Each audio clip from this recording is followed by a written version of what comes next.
Hey guys, what's up? Back for another Q&A. Not doing anything tonight. It's kind of a quiet Friday night for me. But hold on just one sec, guys. I will be right back because I'm gonna do something really quick.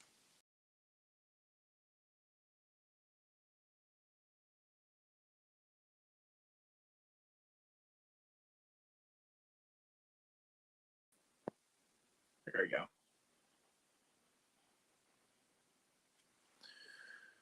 Ugh. So, yeah, just Friday night, doing nothing, just chilling tonight. Sent my friends sent some of my friends the link. They wanted to join. Is there nothing else to do?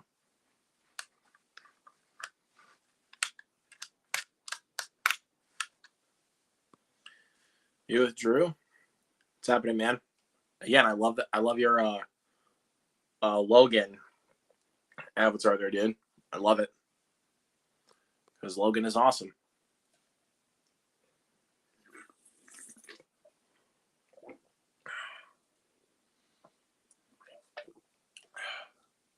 Oh man, that's so good.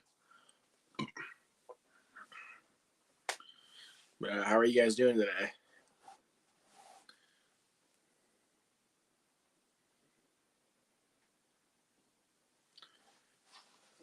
Again, it's nothing too crazy going on today. So I'm just waiting on some friends. If they want to join.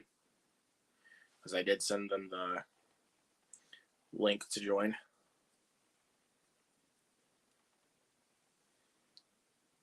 Yeah, you're welcome, man. Jared Runner, my homie. What's up, brother? Red Supra, that's Charles Clayton. What's going on, Charles? Thank you for being here. What are some of my biggest hot takes? Drew asks. One hot take that I have, I love Rambo Last Blood. I also love Glass. So those are a couple of hot takes. I think Black Panther is in my bottom 5 of the MCU. It's not a bad movie. I just don't think it's as good as people made it out to be. Everyone's just like, oh, it's one of the greatest MCU movies ever. And I'm like, no. No, it is not. Excuse me, everybody.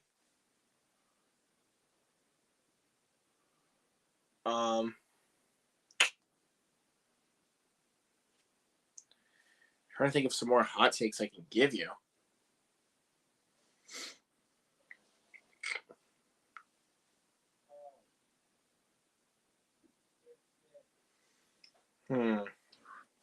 It's tough.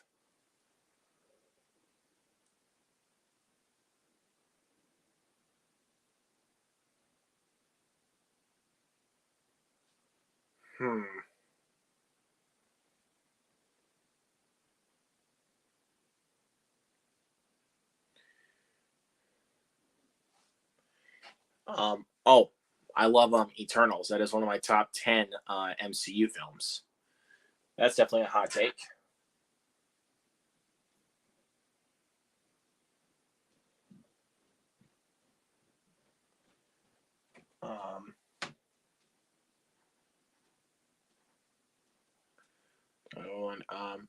Hellraiser Inferno is my favorite Hellraiser sequel.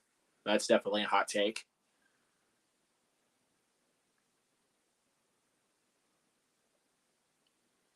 I think again, I'm just looking through my shelf of movies to give you some hot takes.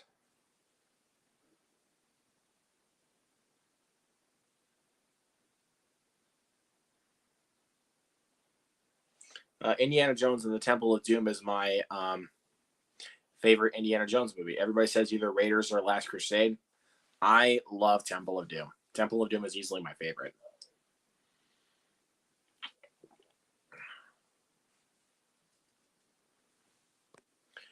Rambo Last Blood isn't even that bad. People have bashed it too much. Of course they do. It's like, oh, it's a revenge flick and not a Rambo movie. Well, the thing is, sometimes with concluding chapters, they want to take it in a different direction and make it its own and not just be like, we're going to go in the same generic direction that we already done for the previous Rambo films. So at least give them credit for that. And, yeah, I do love this movie. This is actually my third favorite. This is actually my third favorite Rambo film. It's close. I think it's honestly close up there with 4. But it doesn't quite get to that level, though, honestly. It doesn't quite get there. It's close. Just doesn't get there. But I love this movie. This movie is awesome. I love Rambo Last Blood. One hot take from View with Drew says, Skyfall would be my favorite Daniel Craig. That's not really a hot take, actually. I've heard some people say that, but this might be kind of a hot take. I actually prefer No Time to Die over Skyfall. Even though Casino Royale is still my favorite, in regards to the Daniel Craig ones, it's probably my favorite, and it's actually my favorite James Bond movie overall. But No Time to Die comes a really close second with Casino Royale, in my opinion. I loved No Time to Die. And I was a Bond fanatic during my teenage years, so during a couple of parts of my teenage years, I love James Bond. So. Where is it?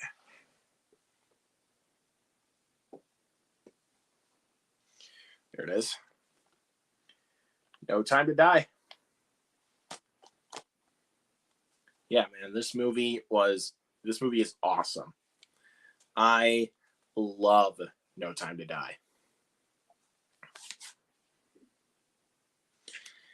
But my biggest worry going in was when I was going to watch No Time to Die was that, hold on, let's turn to this.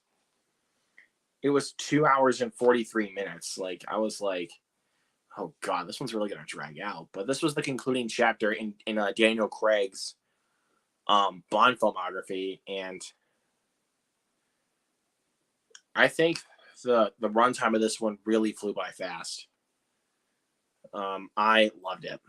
So, yeah, I love No Time to Die. Just gonna set up there for now.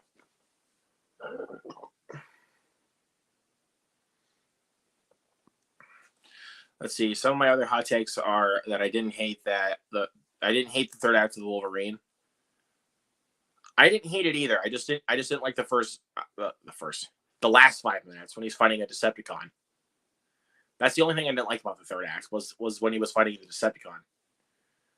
Everything else starting in the third act I thought was great. My hot take is Eternals the second worst Marvel movie. That's not really a hot take because I've heard a lot of people say that it's bottom 5 MCU. That's what a lot of people say. And I don't agree with that. I think it's freaking awesome. I love it so much. Where is... Oh, it's right here. It's literally right here. It was right in front of my face. But yeah, I love Eternals.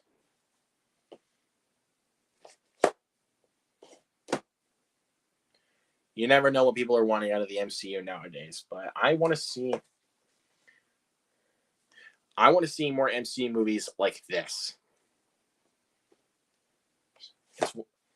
It's an MCU film that takes chances. It doesn't just stick to the typical Marvel formula. It takes its chances.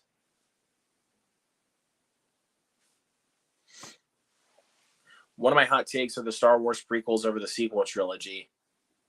I don't think that's a hot take either. I've heard some people say that because there are some people that absolutely despise Last Jedi and The Rise of Skywalker. I am not one of those people. I don't care for the prequels. Mine is Revenge of the Sith. The Revenge of the Sith is the only watchable one. And I actually really like the sequel trilogy for what it is. Like, I love The Force Awakens and I love The Last Jedi. And I liked Rise of Skywalker. I know a lot of people did not like it at all. I thought it was fine. I liked it.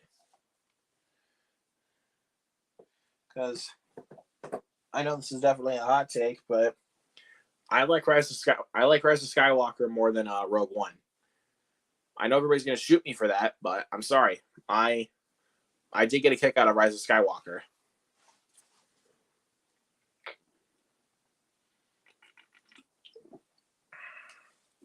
So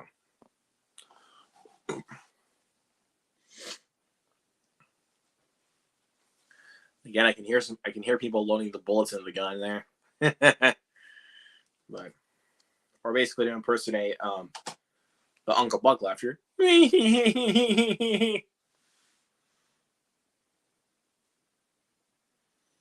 God, I love Uncle Buck. Uncle Buck's so good, bro. And if you guys have not seen Uncle Buck, what is wrong with you? You need to watch Uncle Buck. That is one of the best John Hughes films. If it's honestly one of the best, if not the best, John Hughes film. I mean, it's probably close contention with both Ferris Bueller and The Breakfast Club. I love Uncle Buck.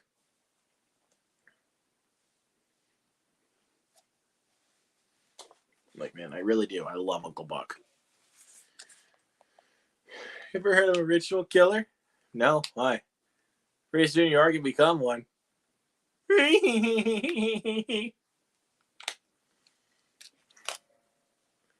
Seriously, bro. I freaking love Uncle Buck. I'm telling you guys.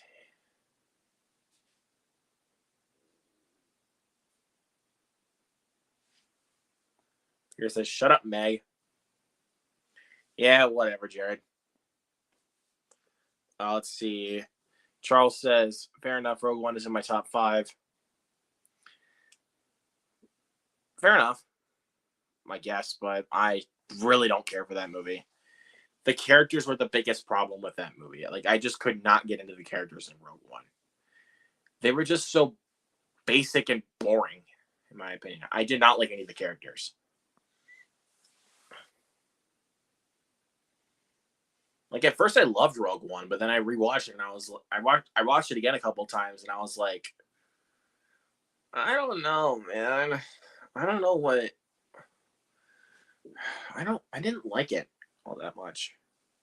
I mean, Rogue One is okay. Honestly, it's okay. It's not great, but it's not. I mean, it's not good, but it's okay.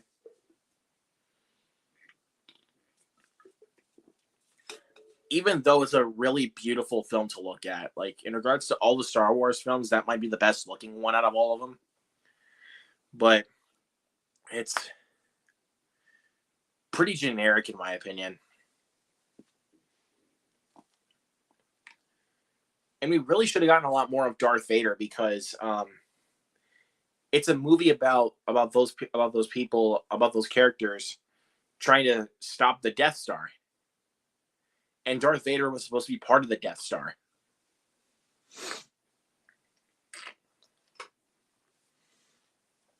It's a pet peeve right there. Again, if Darth Vader is part of the Death Star, we can't just get 30 seconds of Darth Vader.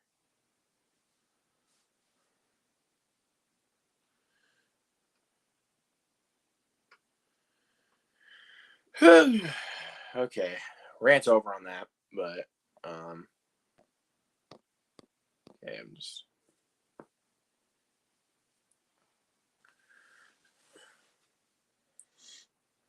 So yeah. Again, I did send my friends some of the link.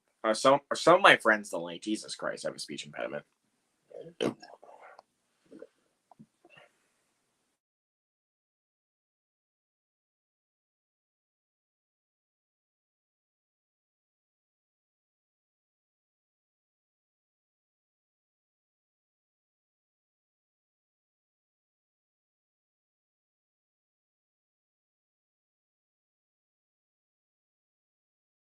Connection issues there.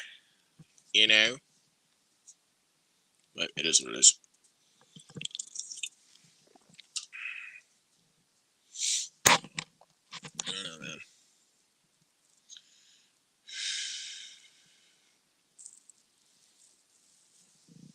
Just looking around at the moment at my shelf because I have another shelf outside of my room that I keep some of my other stuff on that I keep some of my other movies on that I don't have room for on these shelves here. Because trust me, you guys, I have a lot of movies. I really do. I do got a lot of movies. All right, let's see. Whoop. Let's see. View Drew asks, which comic book movie do you think is more underrated? The Incredible Hulk or the Wolverine? Both are very underrated. I really do think that the Wolverine is incredibly underrated. A lot of people are just like, "Oh, it's one of the most boring comic book movies ever," and I'm like, "Really? It's a lot different than you think." Um, but for me personally, I have to go with this one because of my nostalgia. The Incredible Hulk, I think, is incredibly underrated. Like that movie, I know a lot of people are saying it's either bottom or mid, but I love that movie. Like, where's that thing at? There it is. This beauty right here, this awesome steelbook of the Incredible Hulk. Um, I watched this film so many times growing up, and it wasn't the movie that made me fall in love with the MCU because I didn't know exactly if it was a cinematic universe as a kid. But I came around to that fact when oh crap, what was it? Um, when Winter Soldier came out. That was when I came around to that fact that it was a cinematic universe. Um, but yeah, I have big nostalgia with this movie. I watched this movie so many times, um, more than any Marvel movie. It's freaking awesome. I love that movie so much. Have you heard of the 800? I saw your letterbox rating on that, Jared. I have never seen that movie. I don't think I've ever heard of it either, but I know for sure that I have never seen it. So,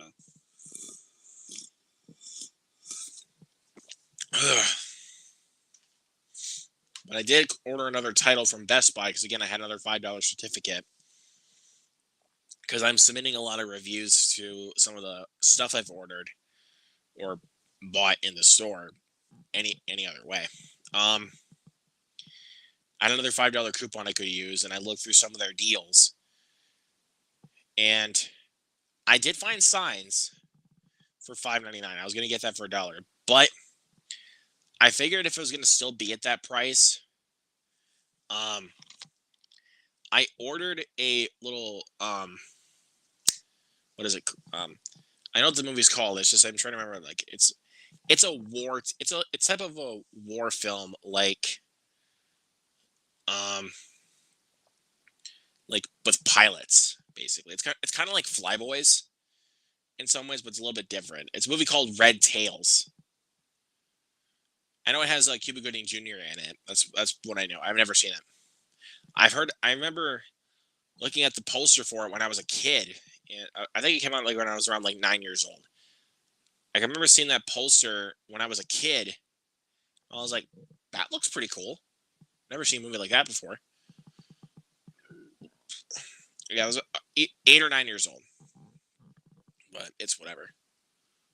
The Incredible Hulk is so underrated. People just bash it because Edward Norton is Hulk, which is dumb. Plus, Edward Norton is an excellent. Yes, thank you, Drew. Thank you.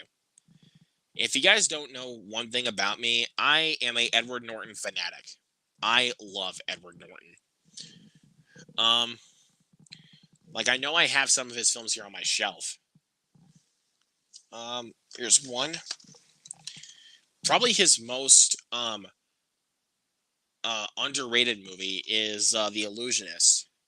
It's basically like The Prestige, but it's a little bit different. So, but yeah, I love The Illusionist, and he gives an excellent performance in it. Another good one. One of my favorites of all time, and probably my favorite performance of his is American History X. Um, yep. Let me put this one back here. This is one of my favorite movies of all time, and this might be my favorite performance by him. For Edward Norton, like it kind of flips back and forth for me between this and Fight Club, but I love this movie. I mean, I've seen it about like 5 or 6 times, and I know a lot of people will say that this is one of those movies that is not a watch all the time kind of movie. But for me, like whenever I go back and watch it, I remember how realistic this movie is in regards to our society these days. It's crazy. And you could never make this film again. Like, you can't make it again. Because if you made that type of film today, well, I mean, I know we get a lot of those films, but if you make this movie, like today, controversy will spawn. What's another one? Oh, here it is. Right here. Leaves of Grass. So basically, they're basically twin brothers here, or one of them is a college professor and one is a weed dealer. It's like a dark comedy in a lot of sense, but it's pretty hilarious. And him as two characters really work. And oh, here's another underrated one before I hit the comments again. Is Pride and Glory. It's where his brother is it brother? Yes. His brother is Colin Farrell, and he's a crooked cop, and Edward Norton's a more straight-laced cop. And it takes place around Christmas time, but this is not a Christmas movie, though. Pretty underrated movie, honestly. No one really talks about Pride and Glory.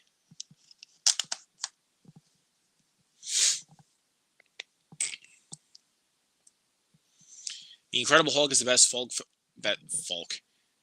Hulk film we've ever gotten. Yes, I agree.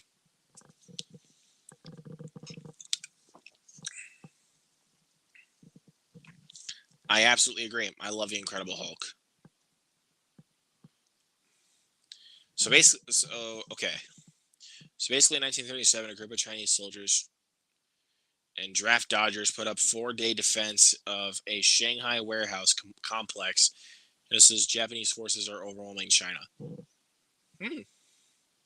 It's the plot to the 800. I will check that out, Jared. Thank you for putting that on my radar.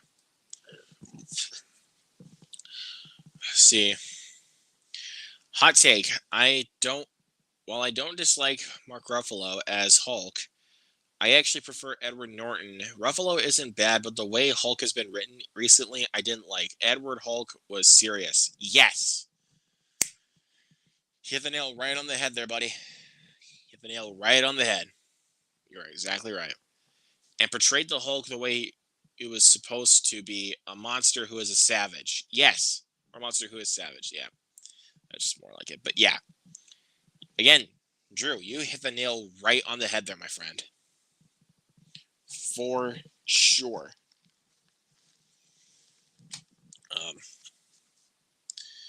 But yeah, Edward Norton is one of my favorite actors of all time. Because he does some really obscure films that I don't really see a lot of people doing nowadays, besides him. Even though, obviously, he's been in some big blockbuster films, of course, like The Incredible Hulk. And I loved him in Glass Onion last year. Even though I did predict the twist for Glass Onion, I still loved it, man. I loved Glass Onion. Like, that was like my only small little nitpick with Glass Onion was that I predicted the twist. Other than that, man, I loved it.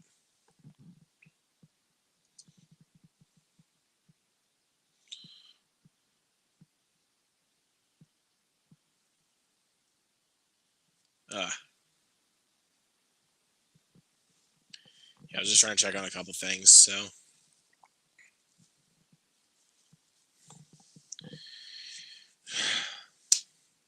I don't know, guys. But oh yeah, I can do the well since no one's in here right now. And no one's typing any questions at the moment. I think I'll do a little recommendation time. Some movies that I don't think enough people really talk about that I would recommend watching. So I'll grab out 5 movies at least. Um, let's see. Oh yeah, this one for sure.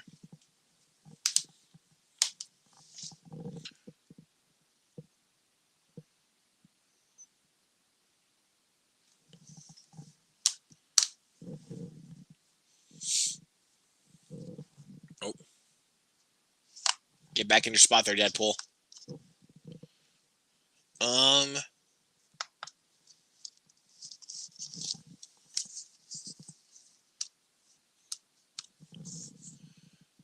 and I do not know which one to pick out last. And I hope you guys are not seeing them right now, but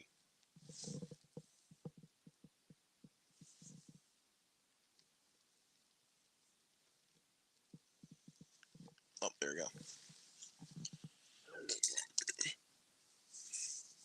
All right, yep, I'm good with these choices. All right, so first one. Now, this one's morely because I don't think enough people have given this one a fair chance. Don't Worry, Darling. Look, I'll just set these right here. Okay, little story with this one for me. I was excited for this movie because, again, Olivia Wilde directed it. I really enjoyed Booksmart. So when I heard that she was directing a new film and she was getting this kind of cast, which includes Florence Pugh, Harry Styles, Olivia Wilde herself, Gemma Chan, Kiki Lane, Nick Kroll, and Chris Pine, I was like, okay. And the teaser did not show the whole movie. It was just a little small bit of the film, and I was like, okay, I like this. And but then once the reviews started coming out, it was pretty much just negative buzz. Like everybody was just bashing this movie, and it was just interesting to me because I really wanted to check this movie out. Oop, there we go. And again, when I heard the negative buzz about Don't Worry, Darling, I grew concerned about this movie because I thought, like, if I went, okay, because I honestly thought if I went to go see this film in the theater, I would have walked out hating it like everybody else did. I would have probably been on the train that said, "Oh, it's bad because everyone else said it's bad." But when it hit HBO Max, um, so yeah, but this one I did want to check out in theaters, but I did skip it because of the negative reviews, I skipped it because I was afraid that I was going to be part of that train and I didn't want to. So when this hit HBO Max back in November of last year, I gave it a fair shot and I was like, "Whoa, okay." Yeah, I really dug this one. I really dug Don't Worry, Darling. Um the only issue that I really have with this film, and it is kind of a big one, is the film's third act. The twist was good. I like the twist, but I felt like everything else surrounding the third act was not executed in the best way that they possibly could have done. But other than that, yeah, I liked it. I really enjoyed this movie, and I don't care what anybody says. I think that Harry Styles was solid in this movie. And everybody's gonna be like, everyone's just gonna be like, you just like One Direction and you like Harry Styles music. No, it's not just that. I thought he genuinely gave a good performance. Everybody's like, "Oh, he sucks in this movie. He cannot act." Stop, guys, please. Okay. Yeah, that one's gone. But yeah, man, I really enjoyed Don't Worry, Darling. Everybody hated it. I really enjoyed it. Ooh, okay. It's another new release from last year. A lot of people hated this movie.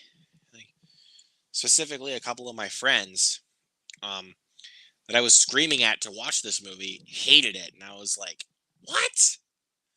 Oh, man. But this is one of my favorite films of last year. That's The Lost City.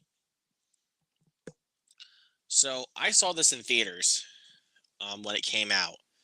I was not looking forward to this film at all. The trailers did not sell me on it whatsoever. And the word of mouth started to travel. And when I heard some people loved this movie, I was like, let me give this a shot. So I went to the theater on a Friday afternoon, which was the time this movie came out, was on March 25th last year. So I went to go check it out. And I had a blast with this film. I loved it. Like, I know a lot of people did not care for this film. They just thought it was a very mediocre, generic action comedy. This movie's definitely a lot better than that. And yeah, I love this movie. This movie is pretty freaking hilarious.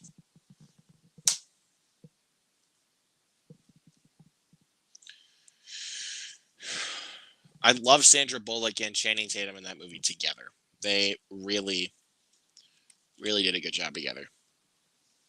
All right. So this movie I watched for the first time last month. And this movie was getting a lot of praise from some people, and I've always been wanting to check it out. And I never got to it, but I ordered the Blu-ray off of Best Buy, and I gave it a chance, and I absolutely loved it. So if you guys have never seen Summer of '84, whoa, oh guys, I am so sorry. I mean to kick the camera like that. Big mess up right there. But if you guys have not seen Summer of '84, I feel like you guys are really, really missing out. So, but when I talk about this film in regards to its concept, I try to be as vague as I possibly can. Because if I give away the whole concept, you're basically going to know the twist. And this movie's twist is amazing. And I do think, and I mean, I know this from a lot of people. This movie has one of the ballsiest final acts I've ever seen. And yeah, it's pretty awesome. So basically the gist of this movie is like you have these group of kids, and they begin to suspect that their neighbor that is a cop is actually a serial killer. And so they're trying to go through an investigation about what's going on. So, and it's pretty awesome. I love this movie so much. All right. Let's save the better one for last. All right. Now, if you guys love Paul Walker, may the man rest in peace. If you guys, obviously everybody knows him in the Fast and Furious movies, but I think this is a very underrated movie with him. Running Scared. I'm serious, you guys. If you guys have not seen Running Scared, you're doing yourself a disservice. Please, please, please, please check this movie out. It's easily his best performance of his career, in my opinion. Even though I do love Fast 5. But in regards to performances, this is easily my favorite Paul Walker performance. So basically, he works for the mob. There's there's a random shootout that happens where a cop gets killed, and he was a part of the shootout, so he has to get rid of the gun before the cops find it. Otherwise, he will be killed.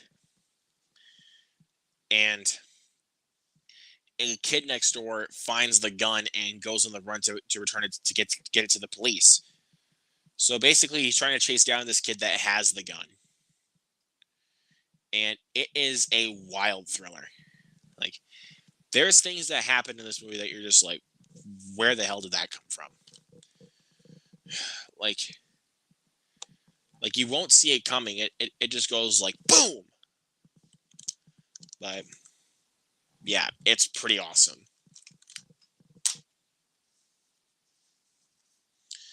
It's not perfect by any means, but I do think it is a very, very good movie. But everybody hated it. Or not, well, I wouldn't say people hated it. It's just I don't think enough people really give it that much credit. Because everybody looks at Paul Walker and it's like, oh, it's the Fast and Furious guy.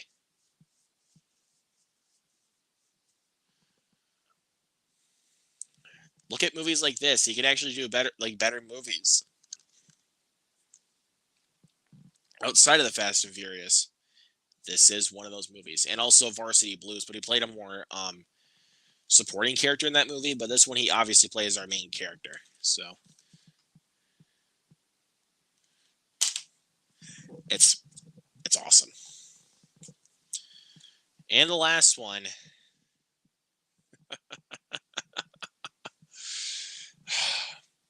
If you guys think that thought that the vampire genre was dead after Twilight ruined it, well, think again, guys. Because even though this came out in 2010, which obviously there was 2 more Twilight movies after that, after Eclipse. This is not Twilight Eclipse, I promise you. But this is a badass vampire film. Daybreakers. No one talks about Daybreakers. This is probably the most underrated vampire film.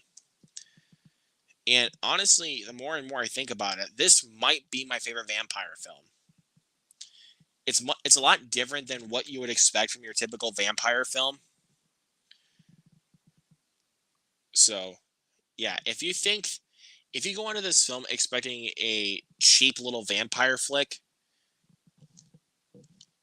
this movie will subvert your expectations because it is a lot different and unique for the vampire subgenre. But yeah, this movie is awesome. I love Daybreakers. Like, seriously, whenever somebody talks about vampire films, they're like, "Oh, The Lost Boys" or Twilight. Like, don't get me wrong though, I love The Lost Boys. I do. I love The Lost Boys. But there are just some vampire films that I think are better than The Lost Boys. But the one that really comes to mind for me that is better than The Lost Boys is Daybreakers. In my opinion, I adore Daybreakers. And yes, this is the 4K version of it. I know I'm sure a lot of people don't really know that this actually has a 4K. But when I found out that this actually had a 4K, I ordered this off of Amazon. And shout out to Amazon for actually giving me a slipcover. Because I was like, oh man, this is not going to come with a slipcover. And much to my surprise, it actually came with a slipcover. So I am very proud to own this on 4K. I love Daybreakers. Like,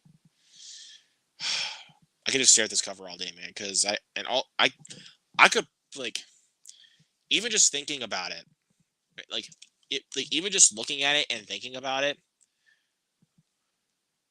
like, I just want to go back and watch this movie. Because it's so badass and so awesome.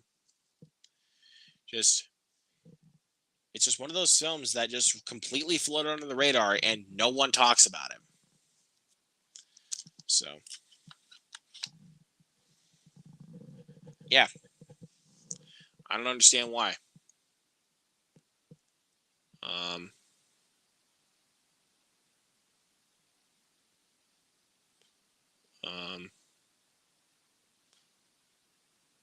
okay.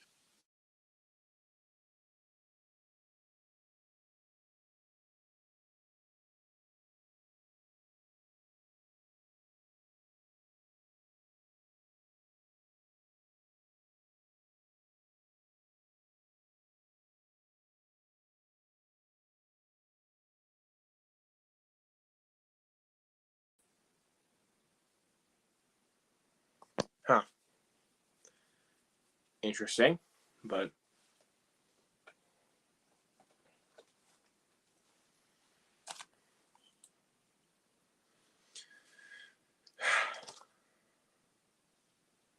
yeah, it's just a chill night, guys.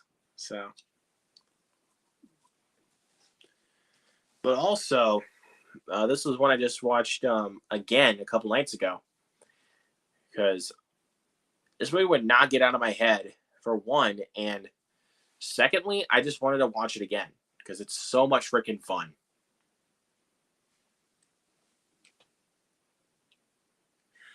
Terrifier 2.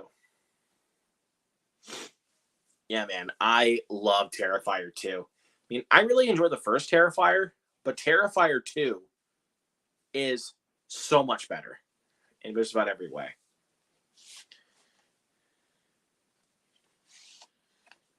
And in case you guys are wondering, yes, this is the. Oh, I can just. Oh crap! Oh man, that did not sound good. So unplug my headphones. But yeah, this is the regular Blu-ray, of course, that you can get off of Amazon or wherever else you can find it at any retailer. I do want to get the 4K at some point because I love that cover.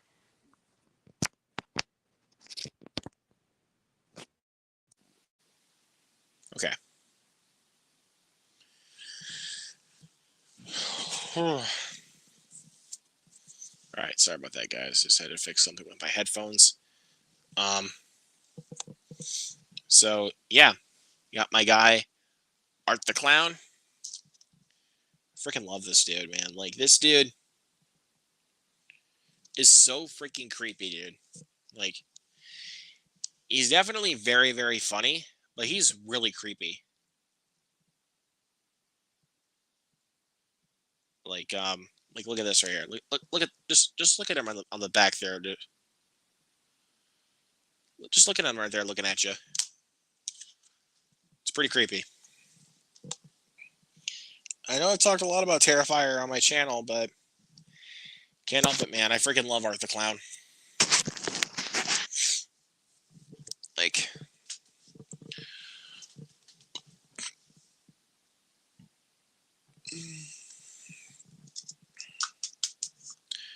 I know some people have some things to say about Art the Clown, but I think it's probably because of the first Terrifier and they didn't even give the second one a chance.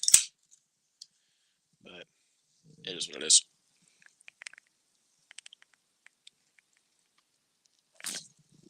Oh, hold on. So we got someone in here. Jared. What's happening, brother?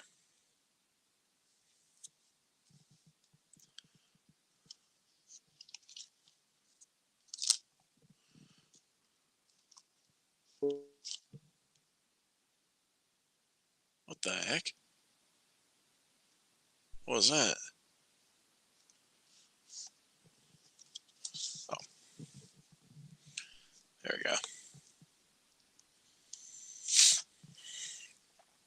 Can you hear me now? There we go. Yep. Now I hear you. I do not know what happened there. Peanut, can you feel me now? Oh, God. God. How about now? Bro. Now? Now. The hell's going on? Our guy sucks.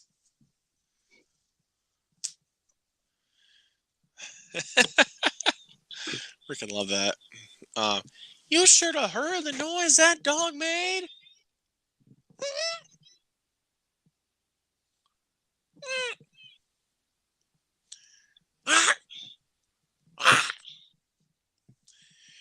What if that becomes your son's thing? What's sticking his finger in the animal's butt for fun? Think of the other animals like count. Chicken. That guy who doesn't mind. Oh.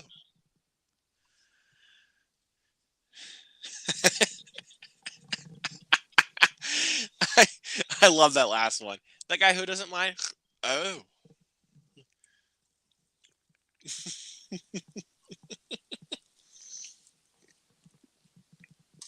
Cracks me up every time. So.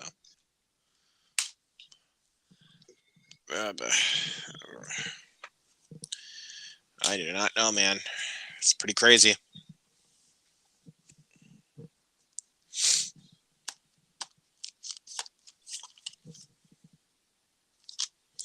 Just checking around the shelf.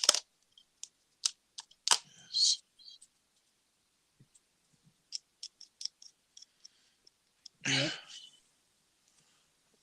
What? Yeah. You didn't freaking say anything, dude. I just thought I heard you say something. I didn't say something. Did you say something? No. Or should I say, oh.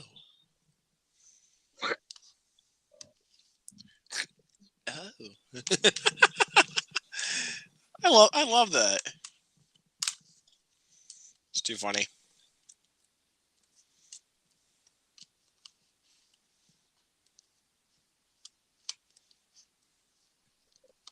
Walter, how's your lovely wife?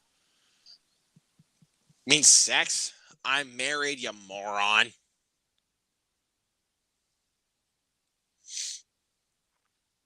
I'm too old, too.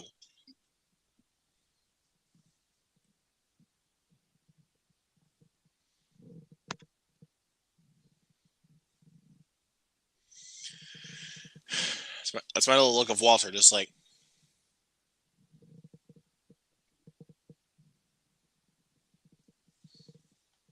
Oh, shut the hell up.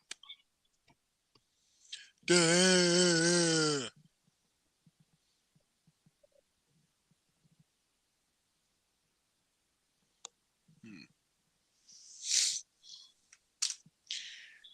Silence! I kill you.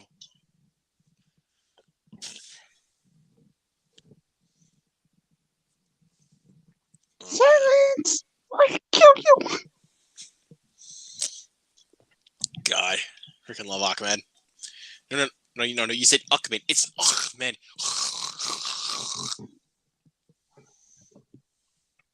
I love that. You just said Ahmed. It's Ahmed.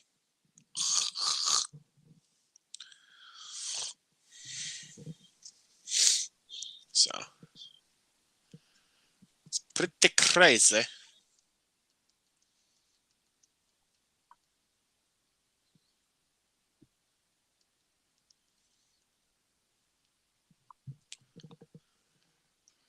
You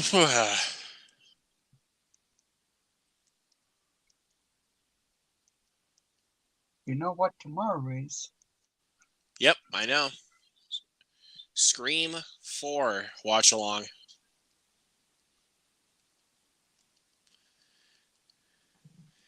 And Jared, you will be in tomorrow night. What happened? I was trying to hire in a couple of not really hire, but get in a couple of guests, but because of their busy schedules, they had to turn it down. So like I try to get Cody Cody Brockop into the picture. And tried getting in Jacob Hubbard, But Jacob hit me up this morning and said he couldn't do it. So, but I definitely will have him on for 5 if he has the time to.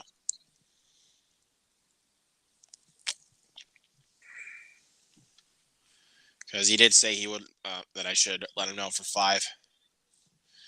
So yeah, Jared, you're coming in tomorrow night.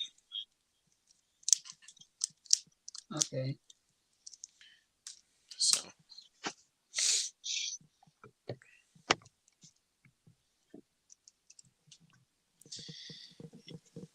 So should be fun because I think you know who hasn't seen it.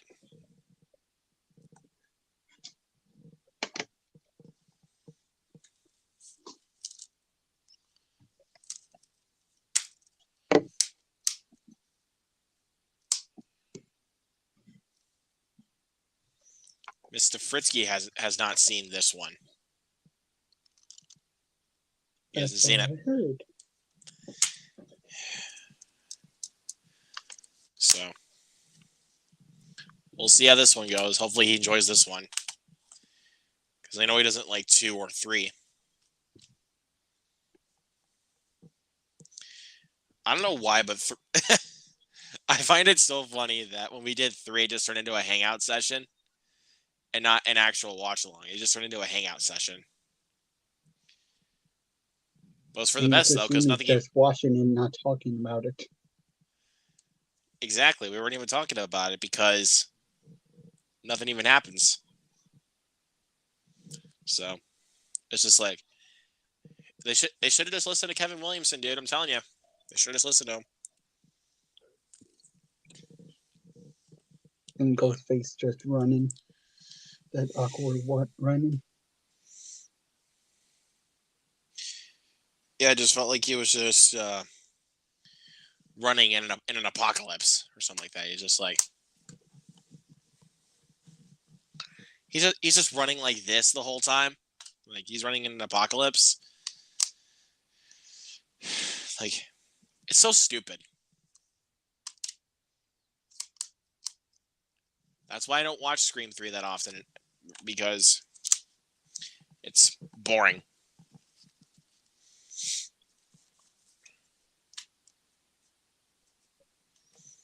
So, but thankfully we'll redeem ourselves with this one, because this one is a lot better.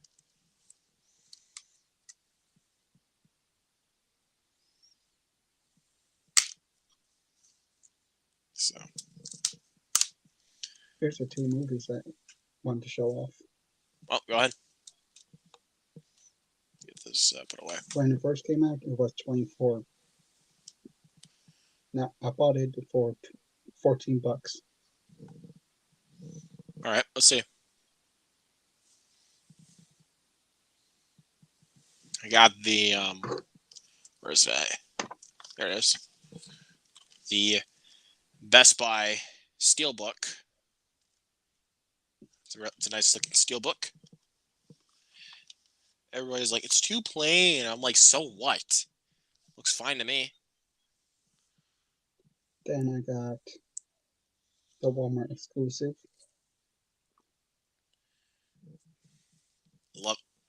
Wakanda Forever.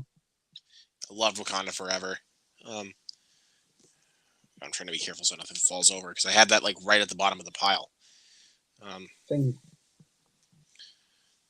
inside, same cover artwork. Yeah, mine's just pretty much the same though, because I got it with the standard 4K slipcover. You got the pin? Yeah. I saw what the pin looked like, and it looked cool, but I was kind of like, but I kind of like this cover a little bit better, honestly. And I also love the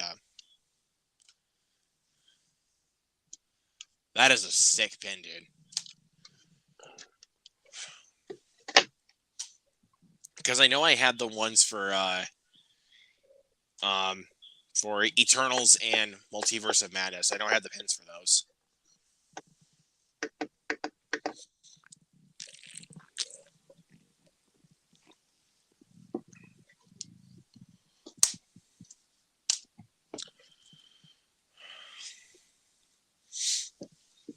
So, what are your thoughts on the new thumbnail of the Q&A?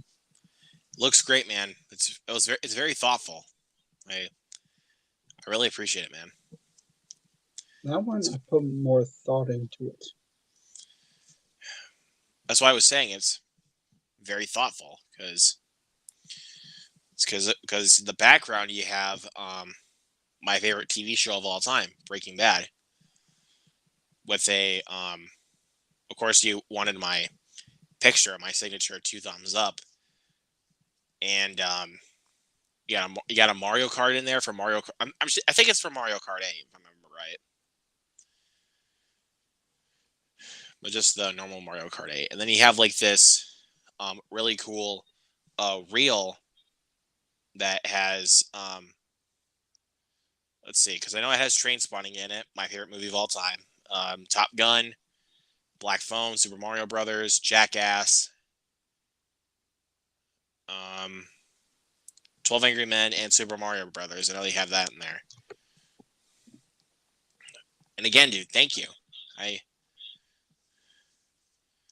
really appreciate that. You're welcome.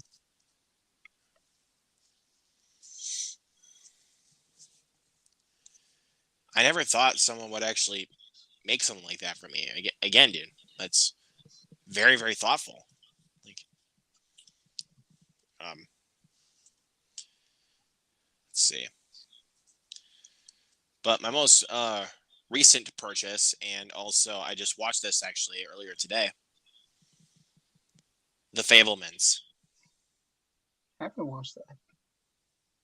But I heard it's good. I loved it so much, dude. Like, I understood why, example, like Movies and Trains and Grant were screaming at me to watch this. It's that good of a movie. I loved it. I think I'll probably crank out a review for it tomorrow at least, if I can, before we do the watch along. But I loved The Fablemans.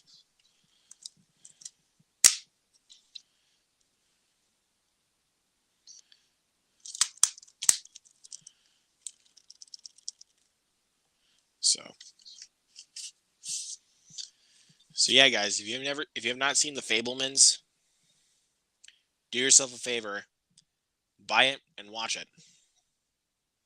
It's a great movie.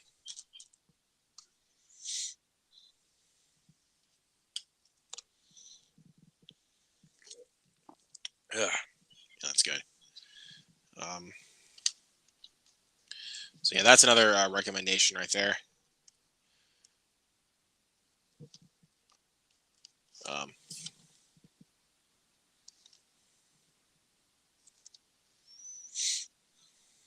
Let's see, what other recommendations do we got here?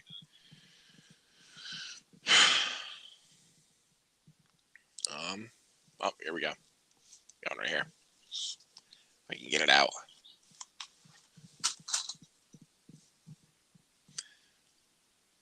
I think the second most underrated movie of 2022, right here. Bullet Train. Yeah. Very underrated movie. Like, I know there are people that liked it. I don't see people really loving Bullet Train. And I'm like, really? But yeah, man, I love it. So awesome.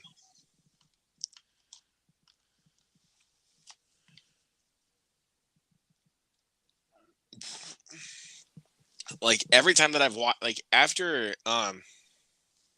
but every time that I've watched Bullet Train, like after the theaters, my score just jumps up just by a few percentages. Like, at least just by like, second time I watched it, it jumped up by 4%. And then third time I watched it, it jumped another percent up higher. It's still not perfect, but it is a pretty awesome movie. But some people hated it, and I was like, Nope. Art to kind of play into a joke that's common on my channel. Nope. A very common joke.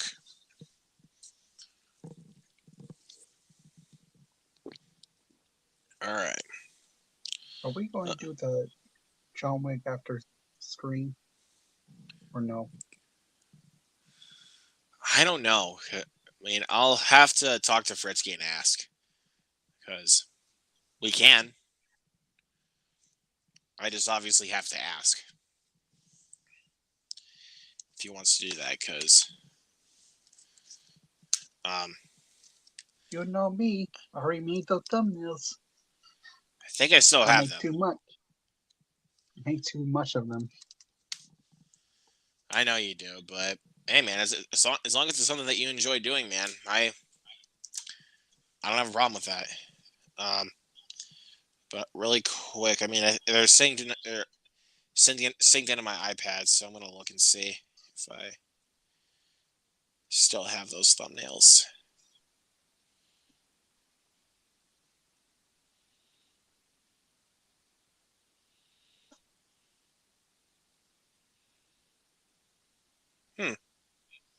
That's weird.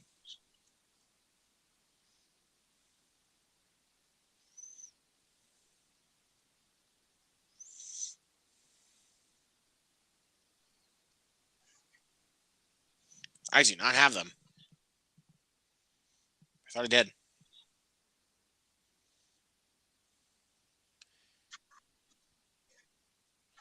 I got all the Mission Impossibles except for the first one, but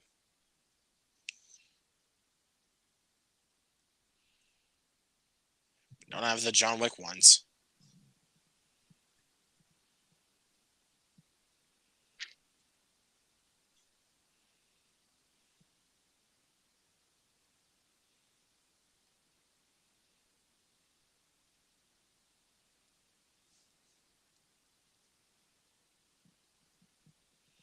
So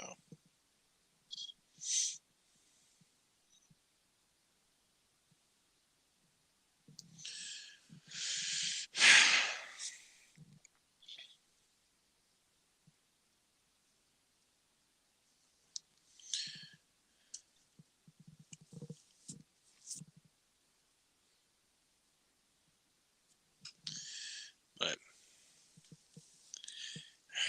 I don't know, man, because like I've been seeing like a lot of tweets lately, like about like Cody like literally made like a short of people like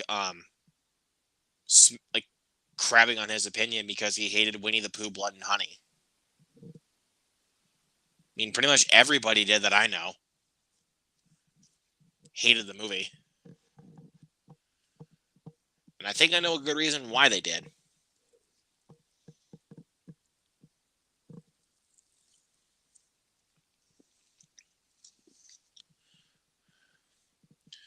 What do you think that reason might be, Jared?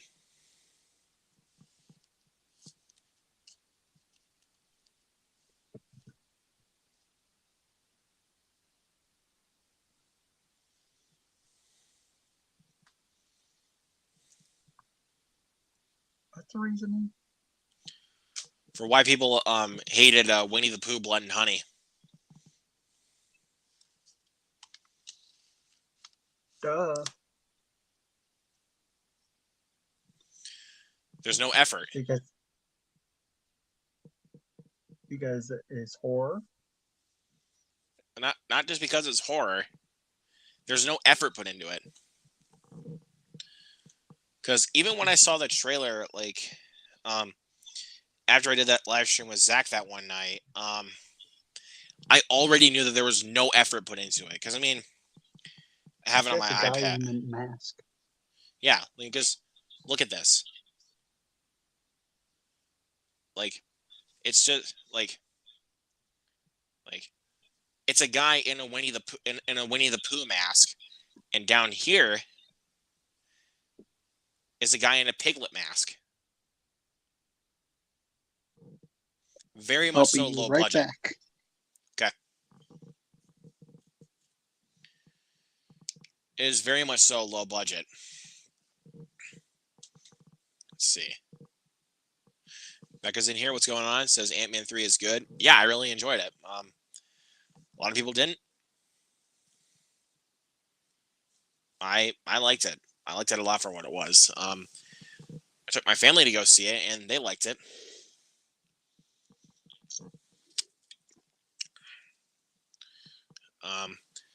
Looks poorly made. Is that even a question, dude? Of course it was poorly made. Because the trailers alone, like, that's just like, you already know that they had no effort put into it.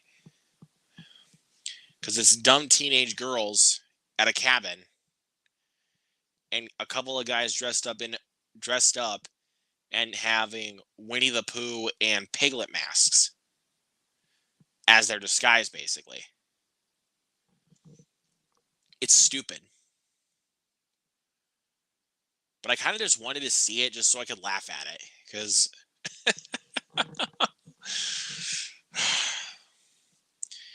like, I just wanted to laugh at it. Here's why I was hoping my theater would actually get it, but I knew they wouldn't. Because it's such a low budget film and it would go to a Fathom events.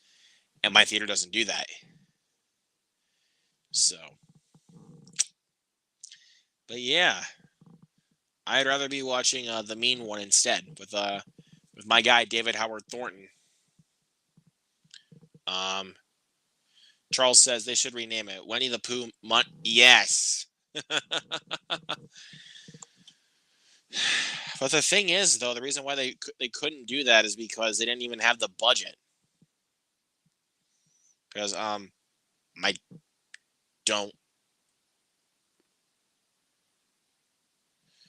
really don't want to show this again because this is just so stupid.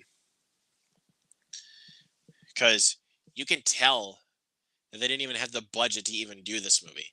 Because again, it's a guy like literally dressed up like a lumberjack. Like, I can tell. It's a guy that literally looks like a lumberjack and has a Winnie the Pooh mask. That's supposed to be creepy. But it looks like the freaking creeper in Jeepers Creepers Reborn. You made him look stupid.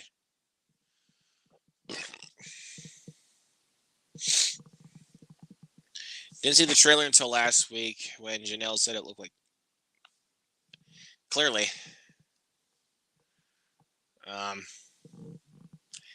Very much so. It's.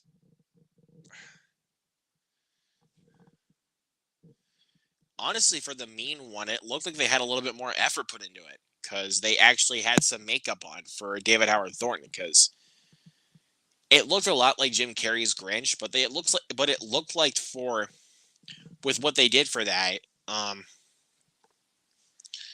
they had a little bit more effort put into it, and not just being like, "Hey, just dress up in a Santa Claus outfit and wear a Grinch mask."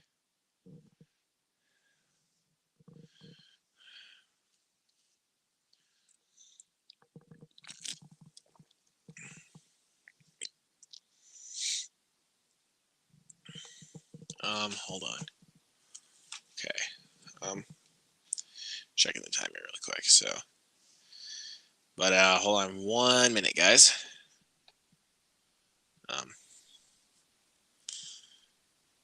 Oh, Jared's back.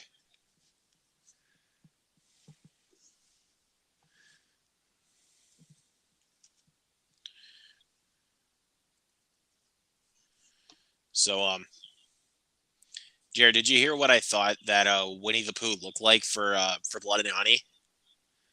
No. Here.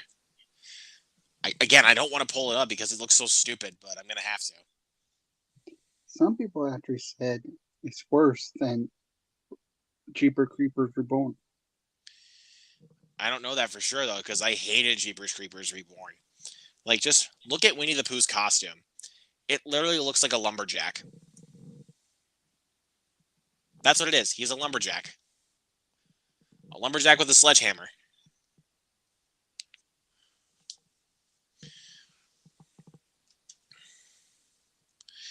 I have Winnie the Pooh on my computer. I'm dreading. Don't waste your time. Don't waste your time. I haven't seen it, but I probably will when it hits streaming, just to sacrifice myself for it. I don't want to do it, but I do that quite a bit to myself.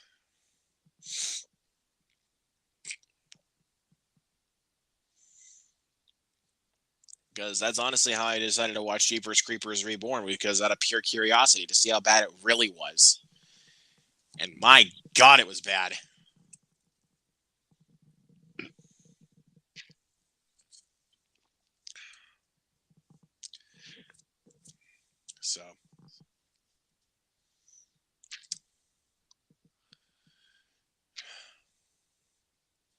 So yeah, do everything you can. If you have to watch Jeepers Creepers Reborn, do everything you can to not give the film any more money. Just either find a free copy of it or anything like that. Don't give the film your money.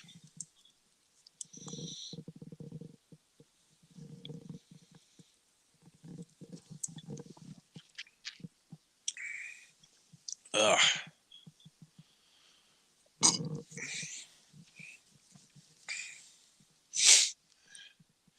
But again, I love Charles's comment here. They should rename it to Winnie the Pooh, Money and Honey. That's a much better title. Because I know the filmmakers won because they already greenlit a sequel.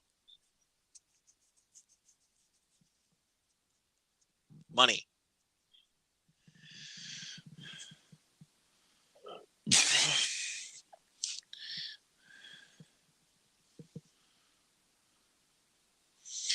You want to know why they greenlit a sequel?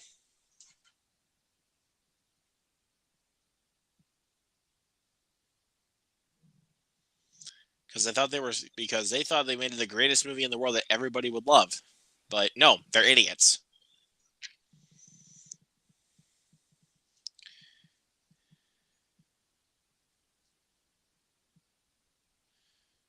But here I'm getting kind of bored here, so hold on just a minute, guys.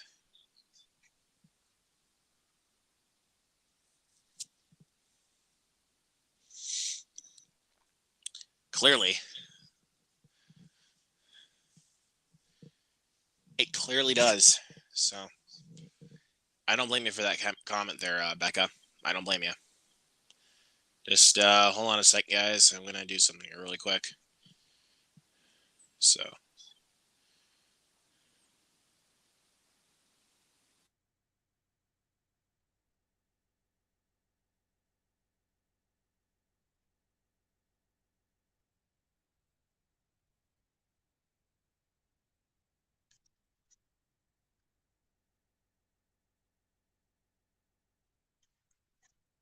How much did it cost? I'm curious. There we go.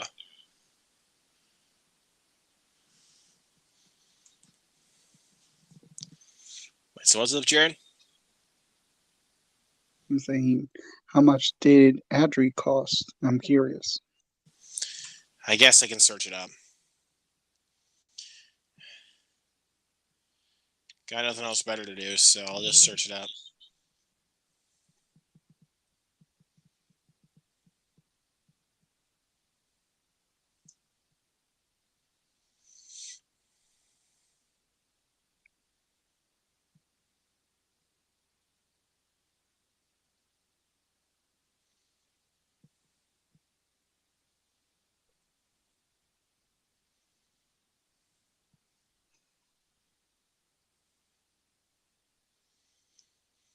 Because I know someone told me the budget, but then I just all of a sudden forgot it.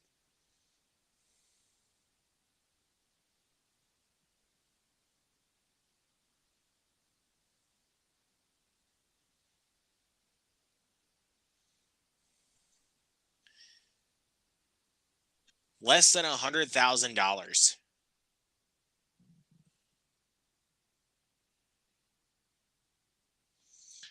And the box office return right now is absolutely ridiculous.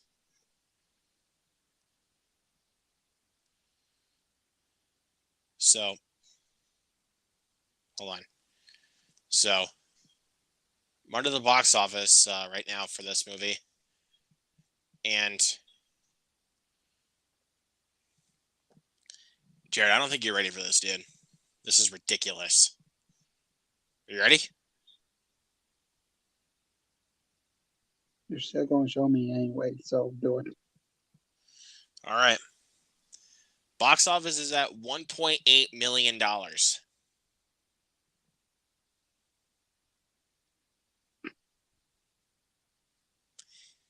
You people are absolutely ridiculous. I swear to God, you guys. So it does not matter for the reviews alone to make money. So basically, You guys are absolutely ridiculous.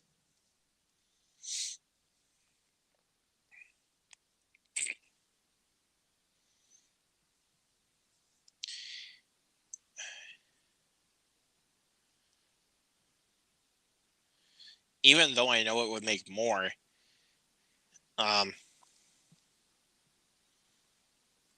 if Super Mario Brothers does not make if Mario Brothers makes that lower less money than that, I'm gonna be in pain. I know it won't. I'm just saying if that's the reality we're gonna live in, that everybody just wants to go see Winnie the Pooh, Blood and Honey over something better like Super Mario Brothers, get out of here.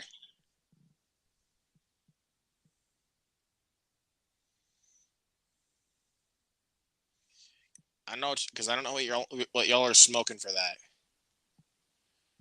I really don't know what you guys are smoking. Oh man.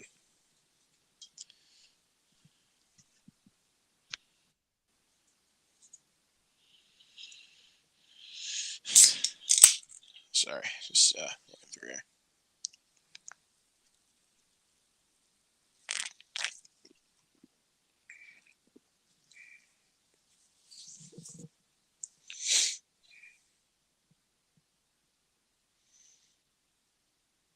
Oh boy.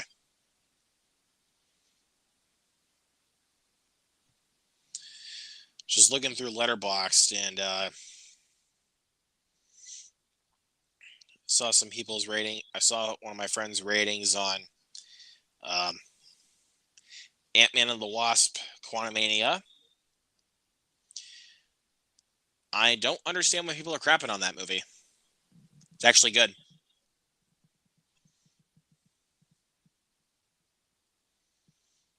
It's not perfect, but I liked it enough for what it was.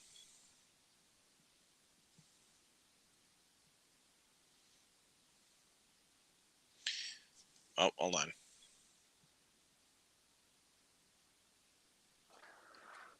Hey, Becca, how's it going? Yeah, how's it going? I'm just editing my video. I have a really, really late what I watched in January video coming out soon. I should have made it like 2 weeks ago, but it's gonna come out soon. So I'm editing that. It's just coming. That's what it is. The Winnie the Pooh Blood and Honey situation is fascinating to me because your Wait, did argument. you see the box office that I showed you? Yeah, like the box office is 1 million, but I think that it's really just the name of the game of like the movie was so cheap to make that the movie was, even if it was just released on Blu-ray or on digital, it probably still would have made its money back. I think what's being learned here is that studios are now like, oh, so we can, or not studios, but like smaller companies are like, we can make movies for like $2,000 and inevitably it will make its money back. So I think what because we're of going the to see in the characters. future is that's true because they got the characters to pull people in. Yeah, because now what do we got? We got Bambi the Killer. We got Peter Pan the Killer. Like, get out of here. What he wanted to do with the Peter Pan one. Do you hear about that? I heard about that. Like, I heard about both Peter Pan and Bambi, but I was just like, this isn't necessary. Tinkerbell. This is He stupid. he wants to make Tinkerbell an obese drug addict, is what he said like a week ago, and I was like, bro, what? Like Wait, hold on a second. You said an obese drug addict? That's what he wants to do. He's essentially what it sounds like. He just wants to take these characters and make them so perverse that people are like, "What the fuck?" Like, I feel like that's what this is becoming. That is so stupid. Because everyone's just like, oh, well, we have money. No one cares. Let's just make the dumbest movie we can, and we'll make the best We live in money. a society though that people love cringe. People love the cringe shit, and that's why. Like, I'm not gonna lie, I have a whole series on my channel where I talk about stupid fucking movies on Tubi. Like, it's this idea of like a lot of people just like the stupid stuff, which I don't blame them because it is sometimes fun to watch a really, really stupid movie and be like, wow, that was poorly made, you know? Well, they're Like, just some stupid movies that just know how stupid they are. Example, the first Terrifier. It's a very stupid movie, but it knows how stupid it is. I guess that's true. I wouldn't say Terrifier is stupid. I think that it's campy, but I think that it's smart. It's smart because it knows what it is. And I'd say the same thing about Quantumania. It's campy, but it knows that it's campy, so it has fun with how ridiculous it gets sometimes, and that's like the best part of it. Yeah, and then everybody just hates on it, and I'm like, why? It was fun. Yeah, I think a lot of people are. I think a lot of people are on the hate Marvel train, which I don't blame people because I wasn't a big fan of like Black Panther, but like I like some of them, I don't like some of them, but like I think a lot of it is motivated with people now have the perception of Marvel makes shitty movies and I don't want to watch them anymore. I think that's what a lot of people think. No, yeah, I think it's because they're just like, it's so popular now because now we just gotta hate on it, and it's like there's nothing really much to hate. It's just they're doing their best on like what they're wanting to do to give to the fans. Yeah. But It's interesting because there is a lot of which to be honest, like Marvel has made some good shit, but I would admit it's also made some bad shit before. Like it's very much half and half. You know what I mean? Like they made some good stuff, they made some bad stuff, but the good stuff usually outshines everything else. Where I would still say it's quality. Like I respect it. You know, there isn't like a lot of mid shit. Like it's either you don't like it or you do. yeah, but and then everybody just like likes to give me so much crap about my opinions on some of the MCU. But hey, which ones? It wasn't there one that you liked? Wait, wasn't there one you liked that everyone's like, "How dare you like that?"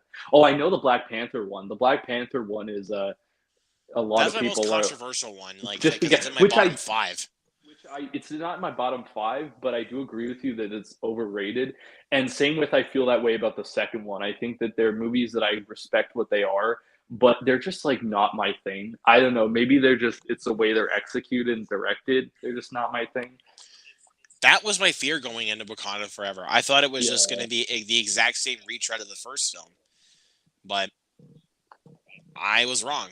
It was a lot better than I thought it would be. That's the reason why it landed in my top five. It's an interesting movie. I think the problem for me mostly was it was too long. I think that it felt the length, and it was very much a movie that felt like it was a funeral because it was essentially like not just the funeral scene, but the whole movie was a mourning movie, and I think that doesn't work well with 3 hours when it's supposed to also be balancing like action, so to speak. I don't know. I still like the first one better, but I do agree with the argument that you have, which is that it's not top of the crop. There's a lot better Marvel movies that have been made, you know. Yeah, it's because like people are just they just turn into a bunch of crybabies about other things, and it's just like they turn into a bunch of crybabies about Quantumania, and I don't really understand why. This is the conclusion of the Ant-Man trilogy, so I think that's the thing too. Is a question of like I don't I don't know if it's like as a conclusion to the Ant-Man trilogy. I don't know if it's entirely a fitting ending, but I think it's just I had fun with it. I think that ultimately there was so much in there that I was like, it's actually really, really entertaining, you know? That was for me. Even Modoc. Modoc looked ridiculous as shit, but I still liked it. Like it looked So stupid as ridiculous. fuck. It reminded me But a lot of George Lopez from Shark Boy and Lava Girl. like we were in the IMAX theater, and when he showed up, I was like, Jesus Christ, it's George Lopez. Like it's just like it was ridiculous looking, and they made the joke about how ridiculous it looked. But I don't know. I just think it was a fun time. Like it's not a perfect movie, and it's not one of their best, obviously, but it just was fun. Like it's what it had to be. I honestly like it a little bit more than Ant-Man and the Wasp. I do. I like it a little bit more than that, but it's definitely not as good as the first Ant-Man. I would agree with that assessment that it's better than Ant-Man the Wasp, but it's not as good as the first one because I think the first one had something. It was very much Ocean's 11, and I like that, you know. Yeah, and it was like it had more of a story going on, and a little bit more of a plot. But The right script was so strong because I think they just yeah. used his script and fired him and shit. Hmm. It's good. I think that Guardians is obviously going to be the top pick this year. That's going to be the best Marvel movie. I think we already know that. Yeah, but we'll see. Because Marvel's going to be really good. They just have to execute it properly. for sure. But I mean, I was kind of disappointed though because Quantumania was my most anticipated Marvel project this year. But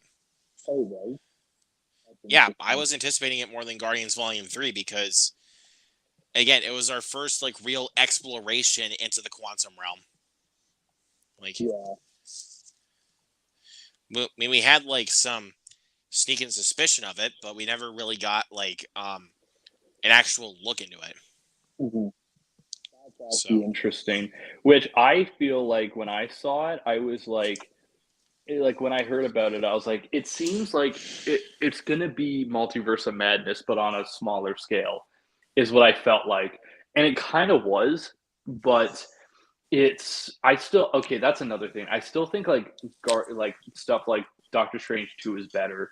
You know what I mean? Like I think that a lot of the that's better. No Way Home is better, but I think that this one's better than Thor: Love and Thunder and Black Panther. And I think if we're gonna argue, I think I was thinking about that. I was like, it's the best movie since Doctor Strange, and it's the best project since She-Hulk, probably for me. Where I'm like, I think that it genuinely. I was like, it's good. Like I feel like I went through a slump where I was like, I wasn't like Thor wasn't doing it for me. I wasn't a fan of Black Panther. I guess I forgot Guardians exists. The Guardians special was good too. I just forget about that one because it was like 40 minutes. very, very short. And I thought you just like watched it like not even that long ago. That's the thing too. I watched it like yesterday for the first time. So there is that too. So if I take out those, it's probably the best thing since either Doctor Strange or uh or She-Hulk, where I'm like I feel like I genuinely liked it. Where I was like, hey, this is a vibe because but that always happens. We'll have a Marvel section where it's like, oh, not so good, and then some good stuff, and then it's not so good, and then some good stuff. Yeah, for sure. But let's see. Matt isn't here. Says, "What's up, Luke? Just watching the first Ant-Man. Can't wait to see the new one." Nice. I think you'll like it. I mean, it's not God's tier MCU, but it is fun. I do like it. Yeah. Oh, I'm going to head out now. All right. See you later, Jared. Have a good night, man. Peace. Peace. See, I'm looking at this. I love now more the respectful presentation of the Mesoamerican culture. Yeah, for sure. I think that's one of the better, like, one thing I'll say positive about that movie is I really like the diversity angles it went, to be honest. Like, and I like the message of the movie at the heart of, like, standing up to the the colonizers and stuff. I think that that's a valid and strong message. I just think for me it was boring. I think that's for me what it was almost 3 hours of just a lot of talking scenes where I was like, it could have been tightened up a little teeny bit, but like, you know, and I don't know, I just wasn't connected to like the first one, even if though it's not one of my favorites, there was something that was connected to it where I was like, I can fuck with it, you know. This one I didn't really have it where I was like vibing with it as much. I don't know. There's just little elements. Little elements is what's causing me from being like it was amazing, but That's I mean, that's fine, fair enough. But I mean, it's just like for me personally, I think the reason why I loved it so much is because I went in with super low expectations, and because I thought it was just going to be yeah, like that makes the sense. exact same thing that I thought it would be. So It's one of those things that they were always gonna have an issue. I have no idea. They were always gonna have a problem trying to make this movie for the simple fact that like Chadwick died. That was a hard place they were set in now where they're like, what do we do with this? You know? I think Right. that's the problem they've had for a long time. That I think that I don't blame the movie fully because there was no way they were gonna know that he was gonna die, so they couldn't like fully like they reworked it as much as they could.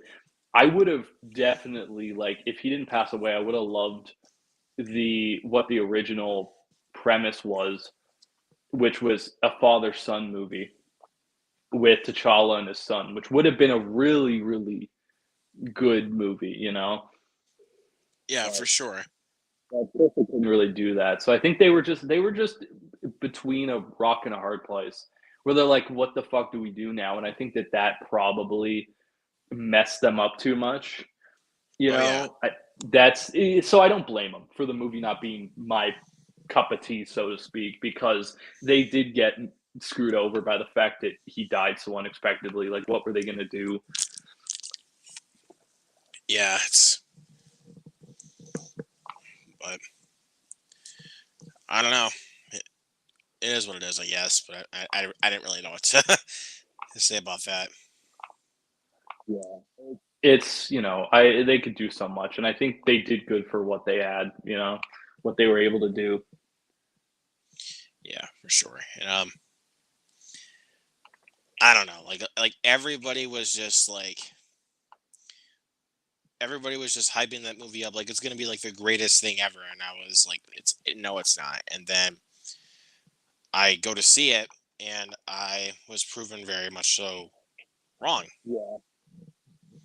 This is one of those questions that I always get asked about, like, what do I feel about, like, because a lot of people were saying, oh, Oscar, best picture potential, best picture potential.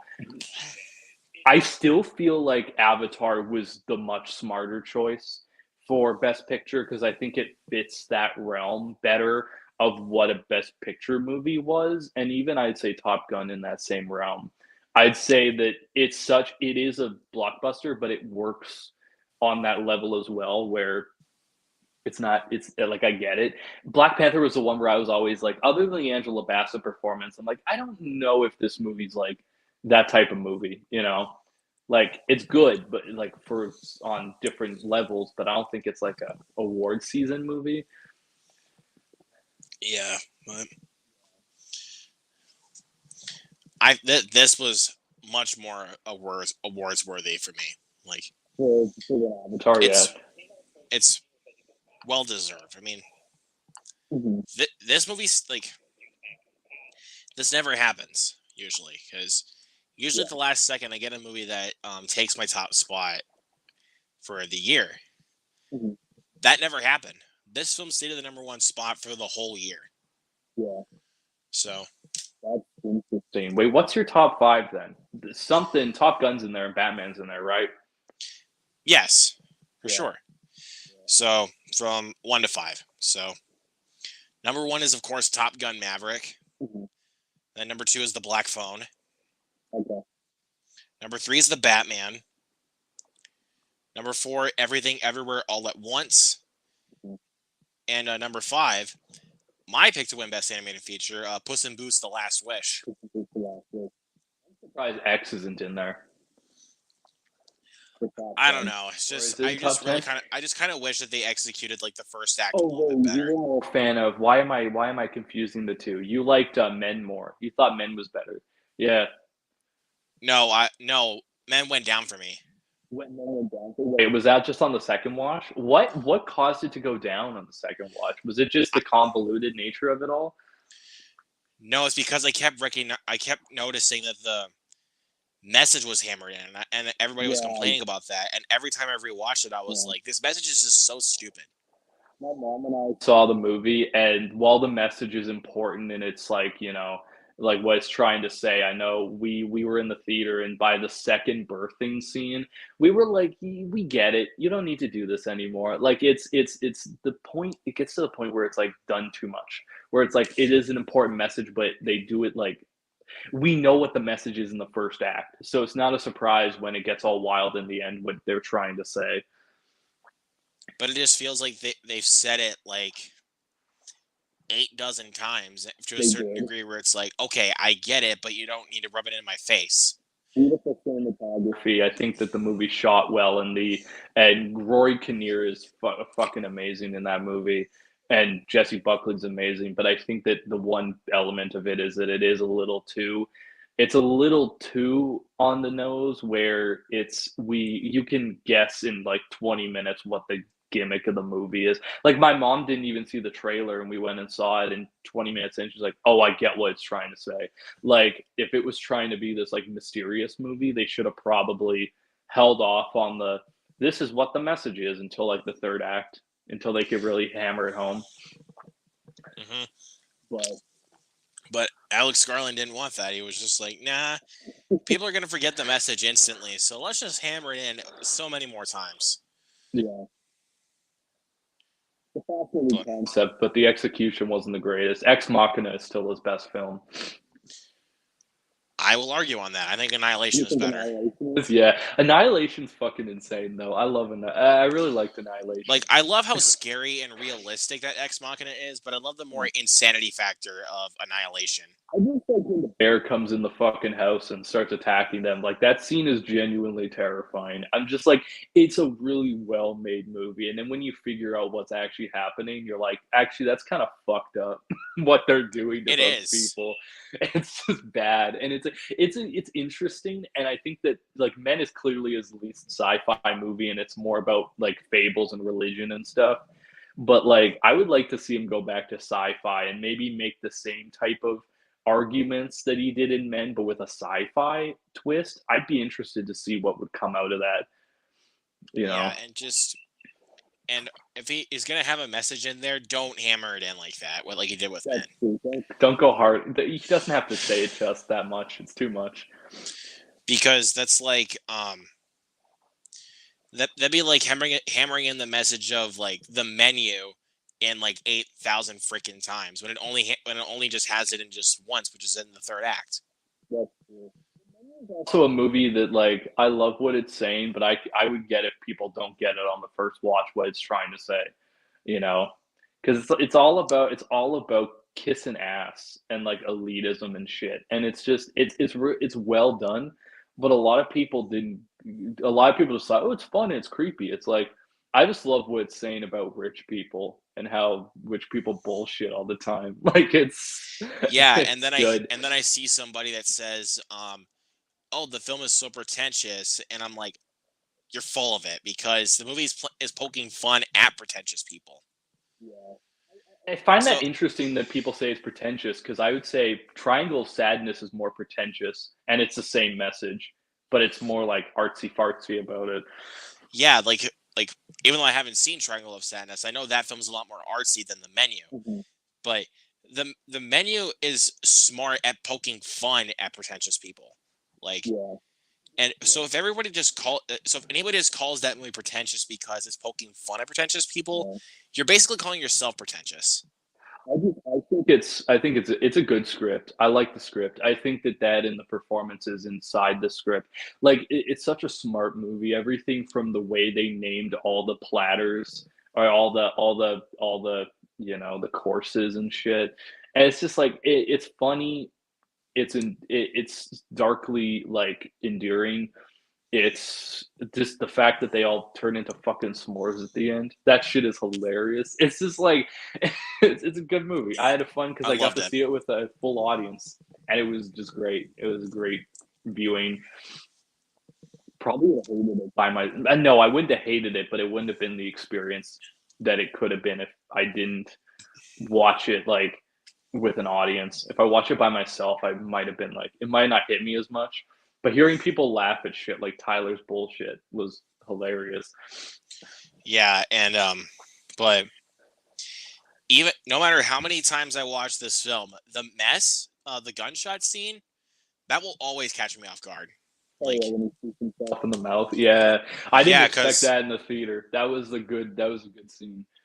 like again, no matter how many times even I've seen that clip or have seen the movie, it catches me off guard because I'm like, wait, what? I love how it's executed because they did that on purpose. Like you can tell by the rhythm of the scene, they do it on the downbeat when you don't expect it to happen. And he just gets fucking blows his brains out. You're like, oh, it's good. Like I think that's another thing about that movie that I love is that it's so knowledgeable about its rhythm that then it fucks with the rhythm. So it's so unexpected. The whole movie's unexpected. Like you don't know where it's going. And which is crazy to think that they were able to do that when the mystery thriller genre is so overdone these days. Whenever there's a good one, like a Bodies, it's really fascinating that they're able to do that. Where I'm like, that's cool because everyone does those now. They're like mystery thrillers. It's always the same 4 endings, but when they do something, Yeah, different, and then it like works.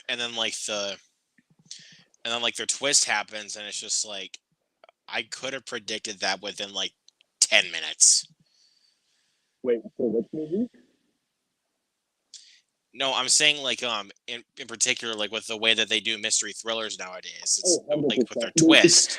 Yeah, they usually choose the second person. That's what I realized is they usually, at least that's years of watching like Murder She Wrote and Matlock with my mom and shit. They usually choose the second person that they acknowledge as the villain or some shit. Like it's like a It's my calculated bro. formula. Oh, I can't hear you, man. Try it again.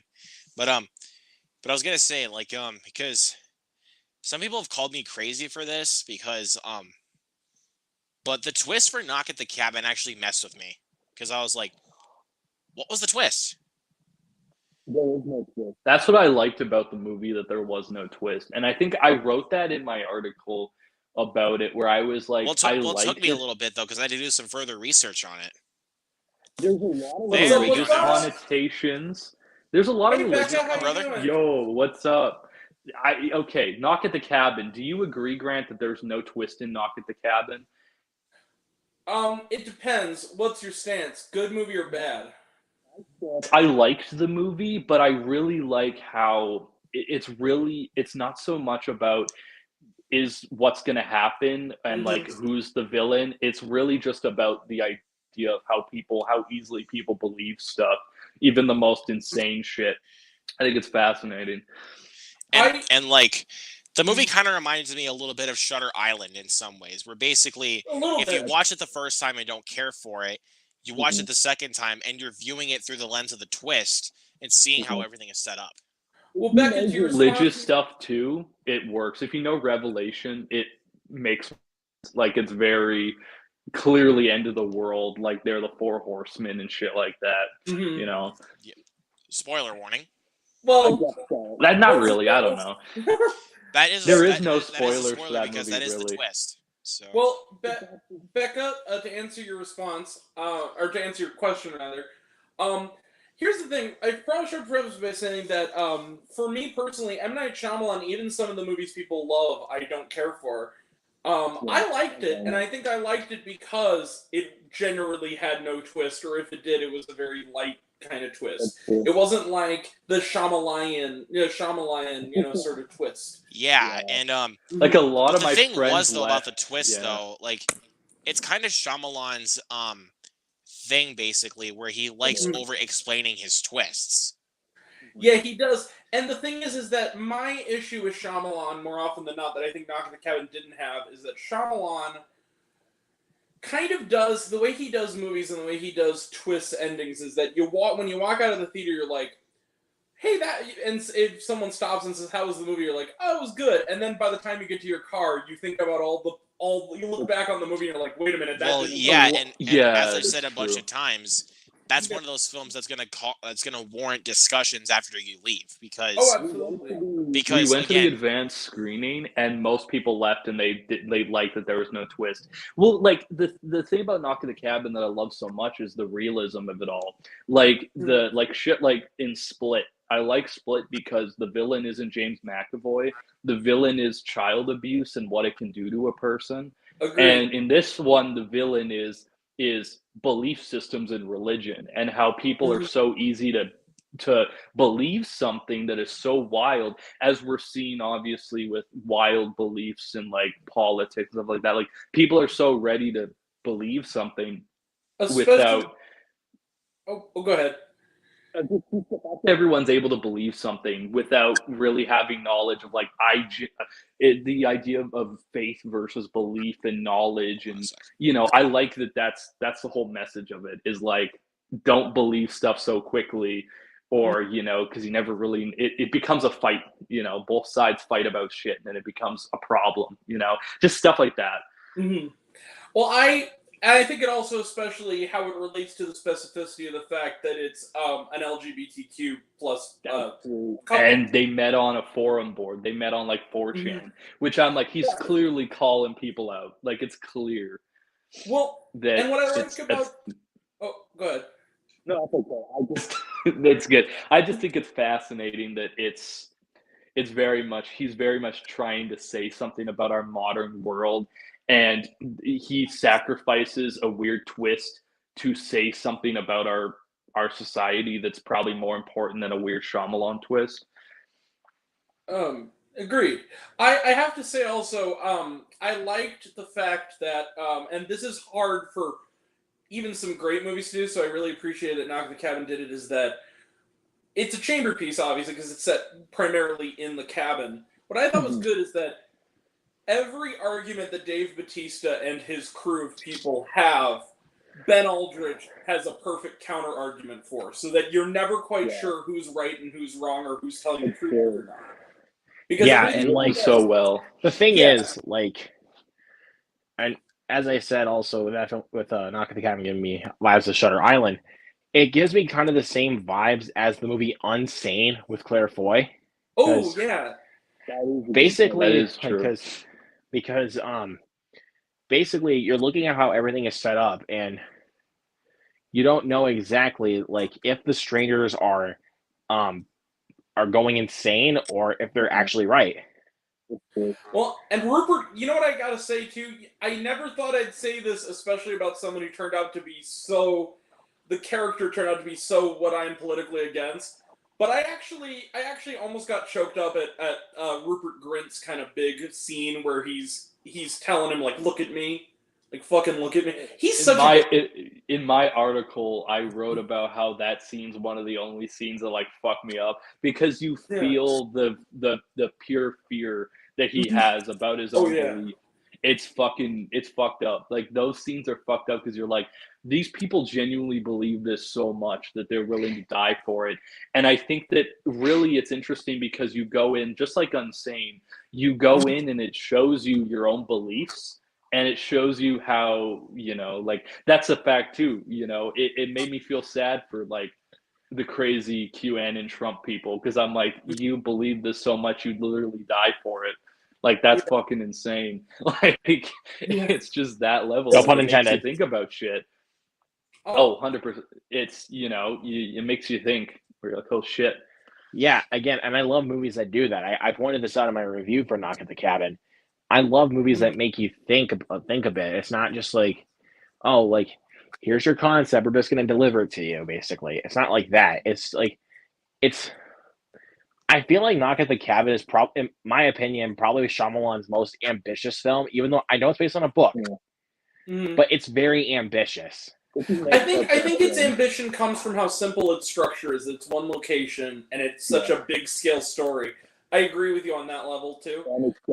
Cheap and dirty, like a 70s film, where you're like, it feels like he's trying something that is, you know, such a bold move. But at first the trailer did not sell me on it because it just looked like an apocalyptic version of Straw Dogs, basically. Or The Strangers. Well, the Strangers definitely, but it was more like getting me Straw Dogs vibes because I'm more familiar with those movies technically because there's a one with Dustin Hoffman and one with James Marsden. So I have to point this out. Strangers.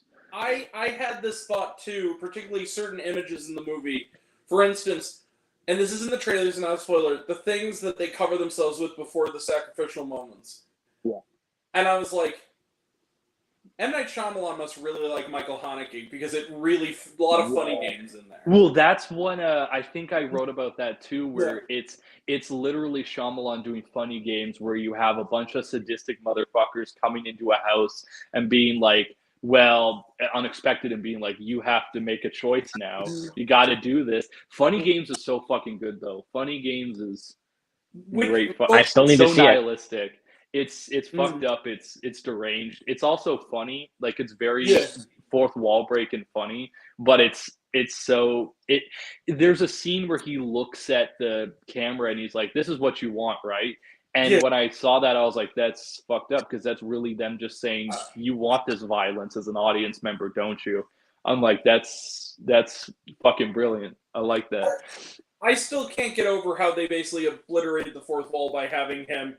I won't spoil it, Luke. I'll be very vague about it, but when the mom breaks the rules and he picks up the remote control and what he does with it.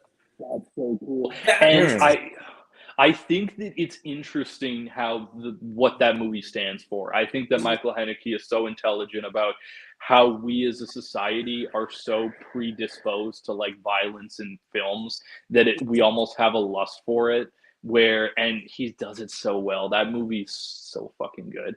For sure. Of, like, artsy movies, I want to ask you about Grant, about Of an Age, because I saw the trailer at a movie I went with my roommate, and we were like, it looks okay.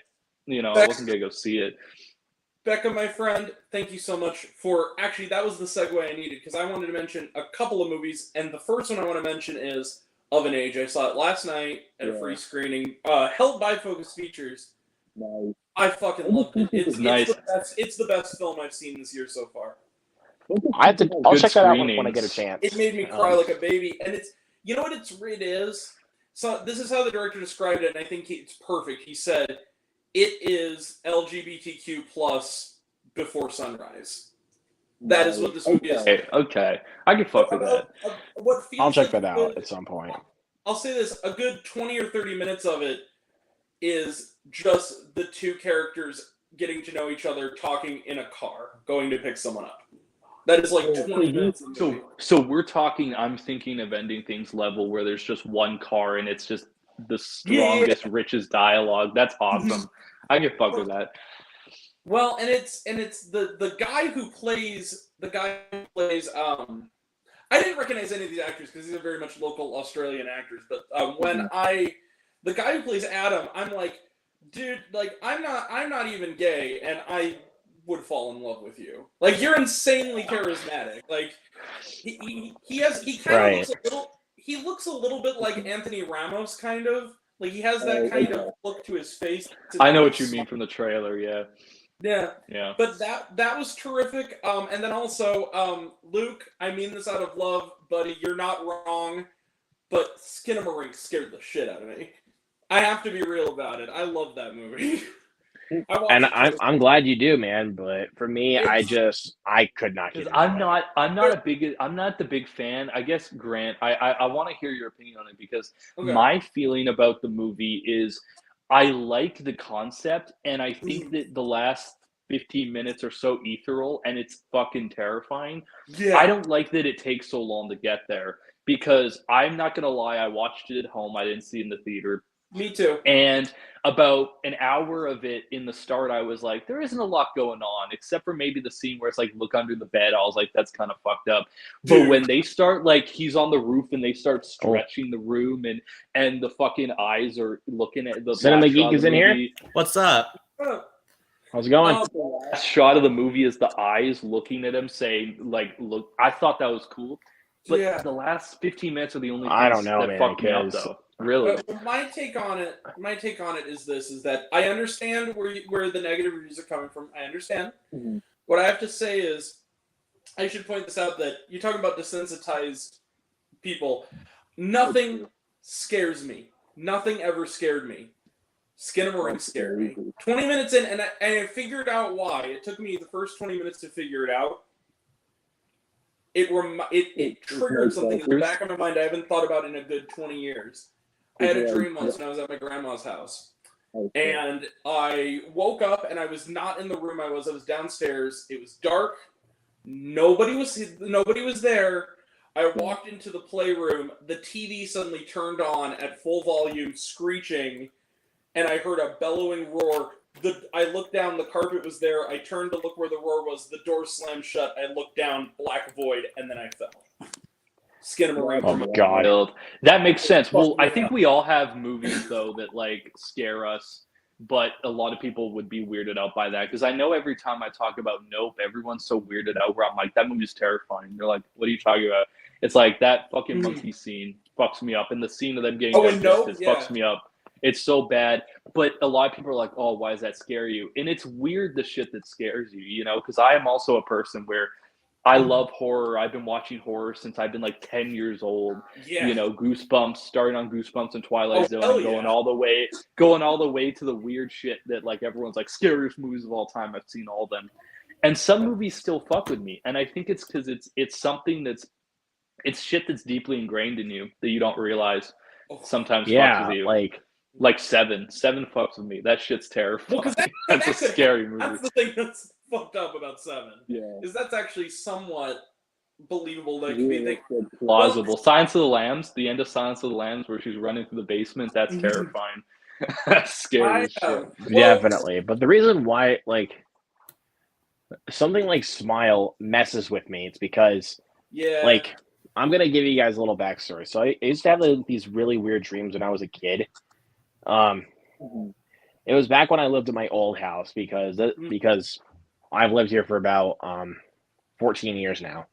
So back at my old house, I had like these weird dreams that my TV just turned on, and then it was like a piece of toast with a mouth on it, and it was like creepily smiling at me, and it scarred me for a while. That's some Lynchian shit right there. That's some Yeah, David like stuff. That's why Skinamarink didn't fuck with me because I feel like I love the ARG. like it was just concept. on its like the TV was just on its own. Like it wasn't like I didn't turn it on or anything. It was just on its own. The ending, I have to say, though, the way I feel about Skinamarink, here's the other thing it did. It invaded my sleeping life because there were two particular images that stayed with me when I slept the night after I watched it. First off, girl with no eyes and mouth. That fucked me up. Second was, all I'll say is the last shot before there's no end credits, the what's your name, and then you just see the outline of the eyes and mouth in the dark. That's what I'm saying. I love the last 20 It's minutes fucking because it takes advantage of just the shot of like you're stuck on the roof and the room just does a stretching room for like 2 minutes. That shit's dope. I fuck with that. That's cool. Yeah. For a movie that's $15,000, they were able to do that. That's fucking cool. It's clear that they spent their money in some ways and not the other because there are a lot of shots of the roof. But you can tell they did it because they were like, well, we want to put all of our money into this, and that stuff is amazing at the end. That shit's scary. But I think maybe Skinamarink doesn't fuck with me because I grew up with YouTube and like the shit I saw on YouTube, like growing up with like Obey the Walrus and like all that shit. That shit fucks with me still. Yeah, and but I grew up with that, and I think that's why I'm desensitized and Skinamarink doesn't fuck with me is because I got all that as a kid. If someone made a movie like that, like those videos, that'd fuck me up. Like that would be that'd be insane. So And I was gonna say, like, Okay. Grant, before you go on, I was just gonna say another. You want to know another movie that actually kind of scarred me as a kid? what? It was actually The Nightmare Before Christmas. Yeah, there's images That in that. I picture. first saw that movie when I was 5 years old, and that movie scared the crap out of me Yeah, like, you're 5. because I remember the scene I remember most, and even as an adult, it still scares me. Like the scene when Jack gives the kid a gift, and then his parents come down and like, "What did Santa bring you, honey?" He opens it up and he pulls out a severed head, and I'm like, Yeah. get that away from me. Get that away from me. Yeah. Well, A severed shrunken head. You know what things really effed me up as a child for media? Like, they have like all the YouTubers that like are like us, they do childhood trauma videos.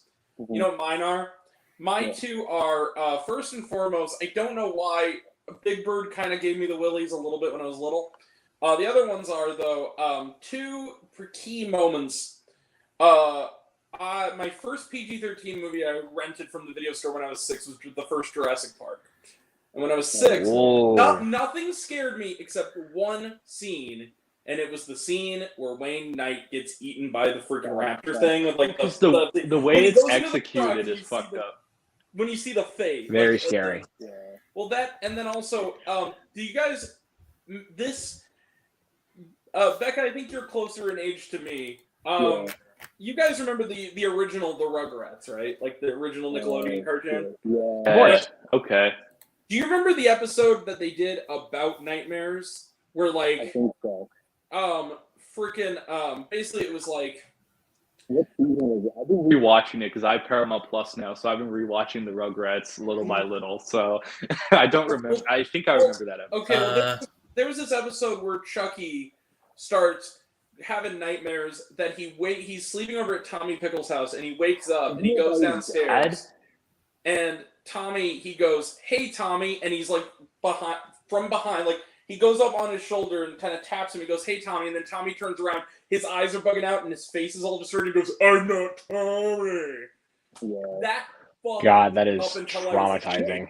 Fucked me up, like Goosebumps And- fucked me up when I was a kid, and like seeing Behind Indiana that. Jones for the first time as a kid. Mhm. Like I remember, I was like, "Mom, I gotta see Indiana Jones," and my mom was like, "Oh, maybe you shouldn't at this point." Because the thing about me is, it was always frightening images that you could never explain. That's the things that fucked with me. And Oh, stuff yeah. that is so explainable where you couldn't tell if it was real or it was fake. So that's why a lot of YouTube fucked with me. But like a lot of it when I was a kid was like frightening shit. So the end of Raiders of the Lost Ark or the end of Last Crusade was like, that was fucking terrifying, you know? Like, it was like, I'm what trying the to think of fuck? another one Like, that that shit's definitely scary. was scary for me as a kid. I mean, definitely that one scene in Pinocchio was definitely terrifying for me as a kid. Yeah, like the original, the like- original. Where the kid turns into a donkey and Oh yeah, that's and then another and the whole time he's just screaming out for his mom. Like, Fine is Why the would you live do action that? the live action remake directed by the Life is Beautiful guy. That whole thing is terrifying. Dude, that whole That's- movie is a mindfuck. It is. Especially in It's English fucking dub. weird. Speaking of Pinocchio, I have seen it. There's this movie I saw called Pinocchio's Revenge, which is like a horror movie. I don't. Does that everyone movie is fucking terrible. has everyone ever seen that movie? I think I've seen it before. I don't know if I've seen it or not, but if I did, I obviously just hated horror it. from It the was 90s. Stupid. You guys, It was like Jack Frost. okay. Speaking of those, leads me to my other segue. Speaking of horror movies that I saw recently that were egged on by the internet and based on childhood literary characters, I saw Winnie the Pooh Blood and Honey Wednesday night, and it was the worst movie ever. It is literally the worst movie I've ever seen. I have it on my Computer and I'm dreading watching it. And I'm like, one night I gotta do it. I gotta sit down and It's actually not even watch fun it. bad though. If I wasn't with friends, Look, Grant. Look, I'm gonna tell you this. Whenever I watch that film, I am not paying money to watch it. I'm gonna wait till it Oh, I becomes didn't pay. free on a streaming service. I didn't pay. It was $18 a ticket. I used rewards points no, on that shit. Well, wasn't it for a Fathom events though? Yeah, but you can use rewards. You just can't use A-list. Gotcha. Okay, it's But- rewards points. You know, gotcha. I get a free movie a month with my scene points, and if I do IMAX, I only have to pay like $2 to go to an IMAX theater. So it's pretty But- fucking dope, actually. For those who didn't see my 15-minute long rant I did, where it was like the angriest angry Grinch show I've ever done. Essentially, the thing about this movie is that I thought that at best, because here's the thing: when this was announced, I was like everyone else is like, this is kind of weird, but I'm kind of into it. And then I can because it's respect so it. it's so offbeat that you kind of I knew it was like I'm gonna have to see this at some point because it's so weird. With the weird span of like Terrifier 2, you're like, I want to see what this fucked up shit. Well, can and I do, you know? love Terrifier too. That's the thing. I So- did too. So when I went to see this. This is what happened. This is the greatest thing ever. So when the movie ended, this guy, nobody in the theater was packed. Nobody was into it. Nobody. This guy in the bottom row, and I wasn't offended by it, just really inept and bad. Down below, this guy shouted out, "You raped my childhood!" And I literally turned to my buddy Ryan and I said, should I do what I'm thinking of doing? He goes, "Yeah, you should." I'm like, okay. I stood up and yelled, "Fuck this movie!" And then the same guy said, "What that guy said, fuck this movie!" And everyone laughed. And I yelled, "Oh, bother! Oh, fucking bother!" And everyone was like, bother! Oh, bother! That's funny, actually. I heard, because they only played it for us like twice in Toronto at like one theater, but I heard the fucking screenings were insane. People were like, "This is the worst fucking thing I've seen in my life." They were like, people you guys were want to know something leaving. really interesting? "Huh." So I found this out on his review and also from Twitter that my buddy Jacob Hubbard, his theater. Have you guys ever seen Scream 2? Mhm. I have. Yeah. Where his theater, like Oh the yeah, I theater saw this scene in review. that, Yeah. yeah, it was just like that. It was loud and obnoxious, and I was like, why? Like, Because everyone has, but see, that's the perfect environment to see Blood and Honey. I made friends at that screening. If you go on my TikTok, my first reactions are with my friend and then like two complete strangers. Yeah. We just like- talked after the movie. It's like seeing The Room. It's like the one time I saw The Room in the Well, theater. You just yeah, got to see and, it with a big audience except so you Becca- can but- yell. Grant, I have to tell you something. Except, hold on a second. I can't Okay. let this opportunity pass. Except I the movie saw was a The good movie. Room. I went to the midnight of The Room as well. Thing is that The Room though it has that weird so bad it's good alchemy where I gave it 5 stars just on sheer like It's one of my 105 stars on Letterboxd. I Yes, love the movie. It's this fun. movie So isn't terrible. fun bad. This movie isn't fun bad. You know that scene in the trailer? Because you guys have all seen the Yeah. trailer. For Blood and Honey, right? Yeah. That scene where the girl gets hit with the sledgehammer in the pool. That Yeah. part by Piglet. That was the scene I was going to tell you about. Okay, what? So, because I saw that clip, and Mhm. I literally thought of ways that I could do it better myself. Like, Okay, well that's it. Beyond just the shitty filming, because the whole movie's like that.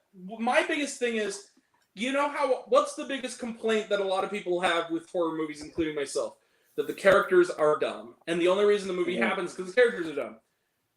but I have to say though, like yeah. really quick, like about that Just scene. go ahead.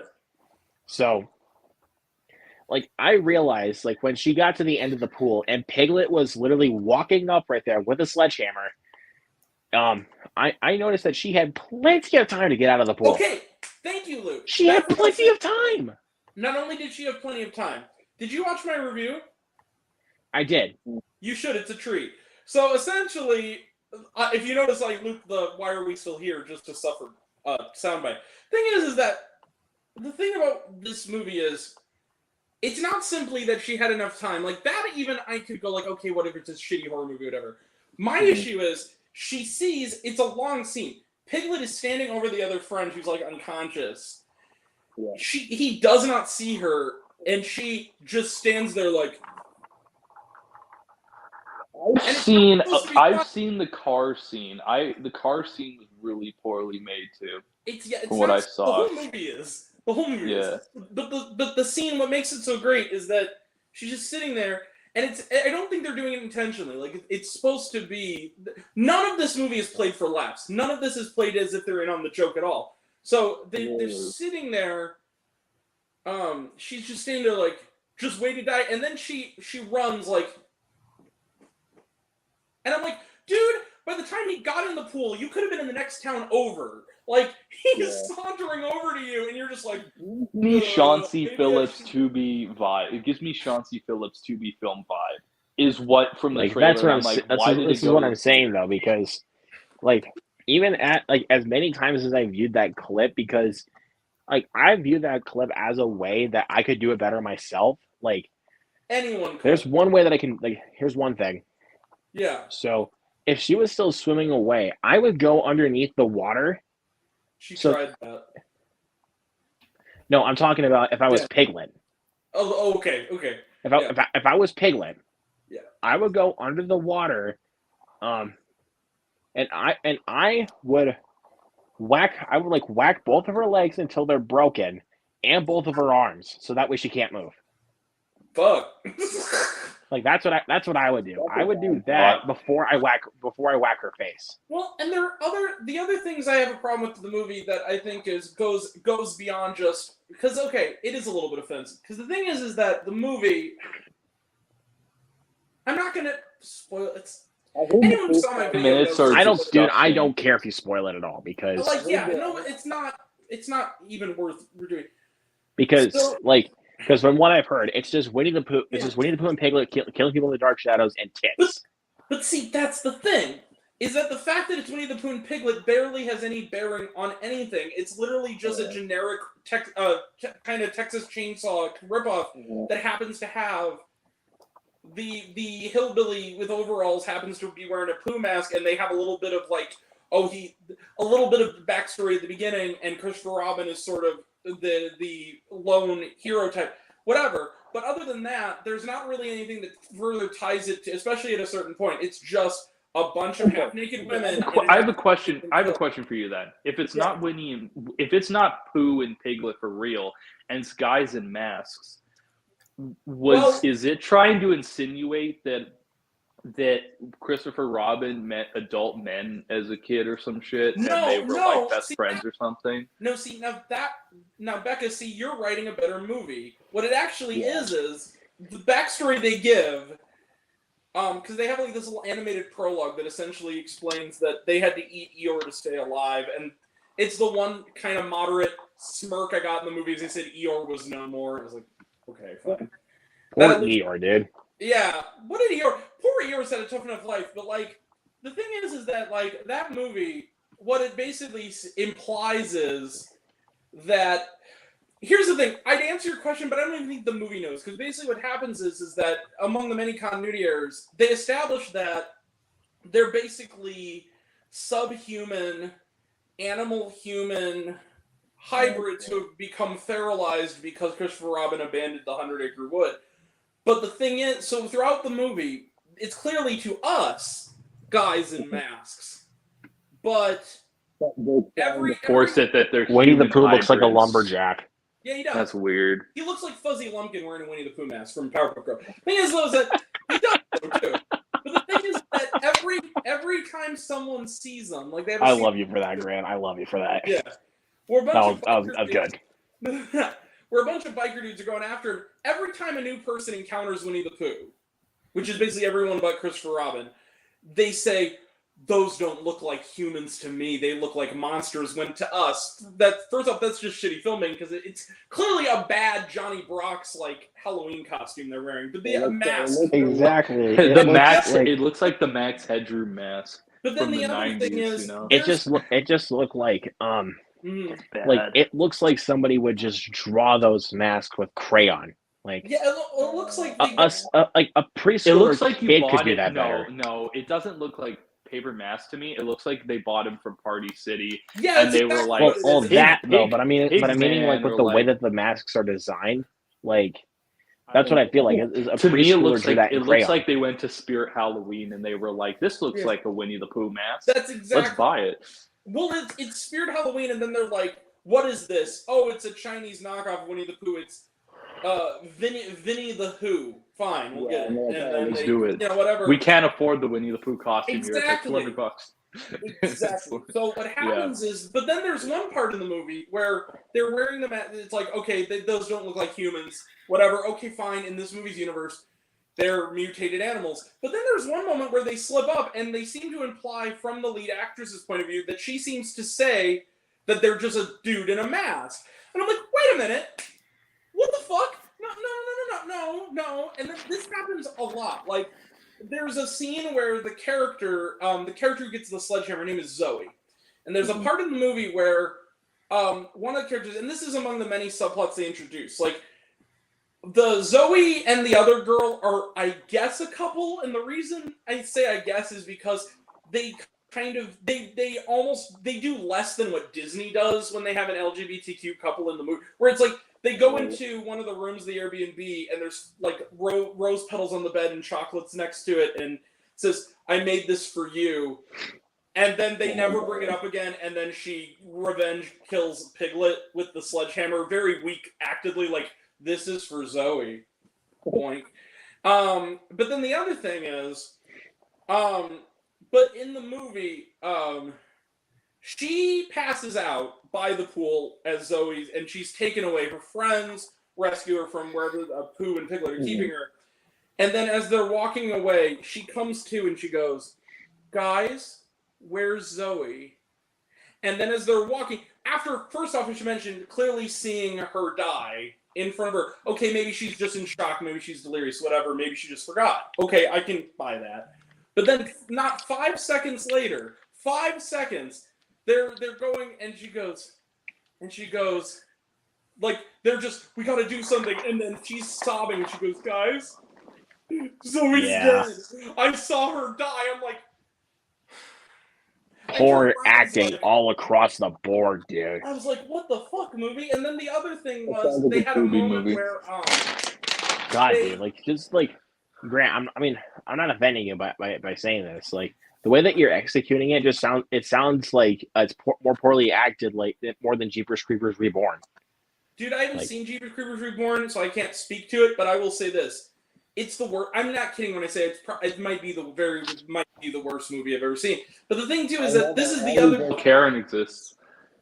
Yo, haven't watch seen Amityville. Karen. Watch it. It's so bad. Watch it. Bro, Grant, like, You know, like if you joined the stream like early on and you were the only one here, I was gonna give you some crap about Winnie the Pooh Blood and Honey. I'd be like, I bet you're still recovering from that. Like, oh no, that's okay. You can say that because I am. No, Of an Age helped. me. I know that's the reason why I was And gonna give you also- crap about that, And because like, also, by the way, critics of the world, Ant-Man and the Wasp: Quantumania was not that bad. They're all saying. I'm Where's one the of fist bump, buddy? critics. I'm one of the only critics who likes it for some fucking reason. Has I don't know anyone why. seen? I like Has anyone seen Black Panther: Wakanda Forever or not yet? Because I have not seen it yet. And not only I not watched only it was- yesterday. I loved it before so much. Ant-Man. Saw it twice. I did. Saw it twice in It's theaters. one of my. It's one of my least favorite MCU films. I wasn't a big fan of it. It's a Oh, little but too long. I know Grant knows this. Someone in my But someone said that the film is emotional, and I don't know why it's emotional. it I guess- definitely is. A little bit. Guys, It hit me.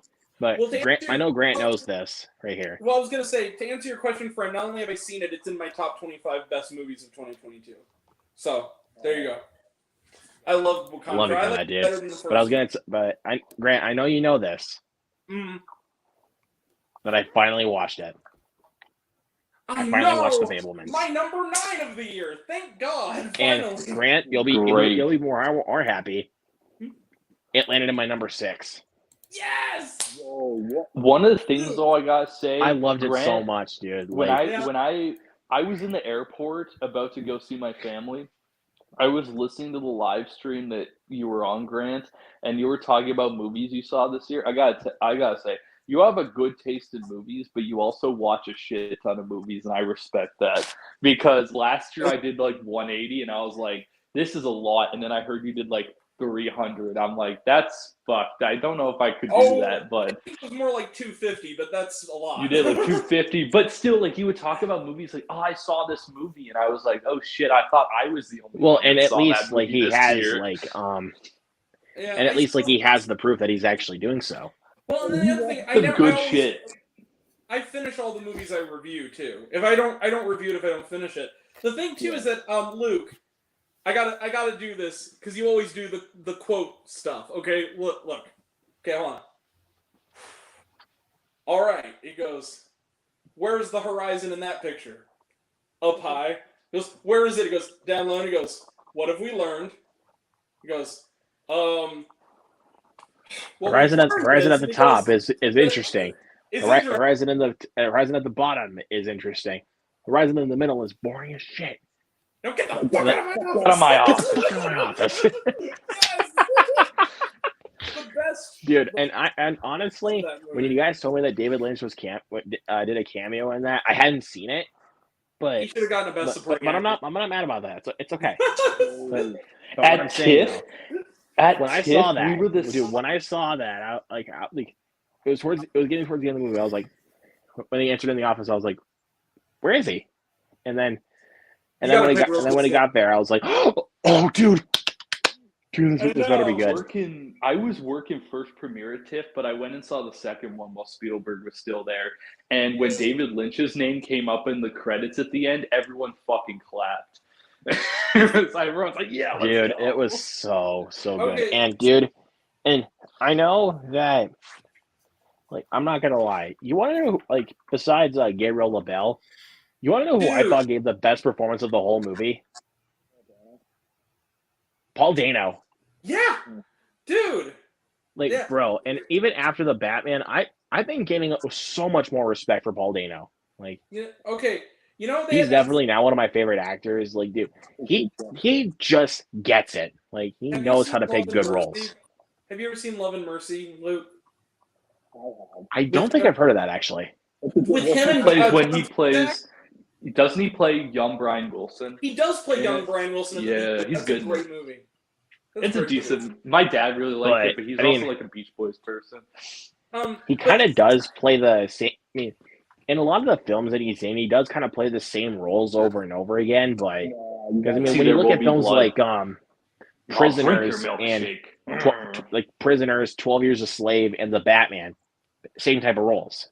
My favorite.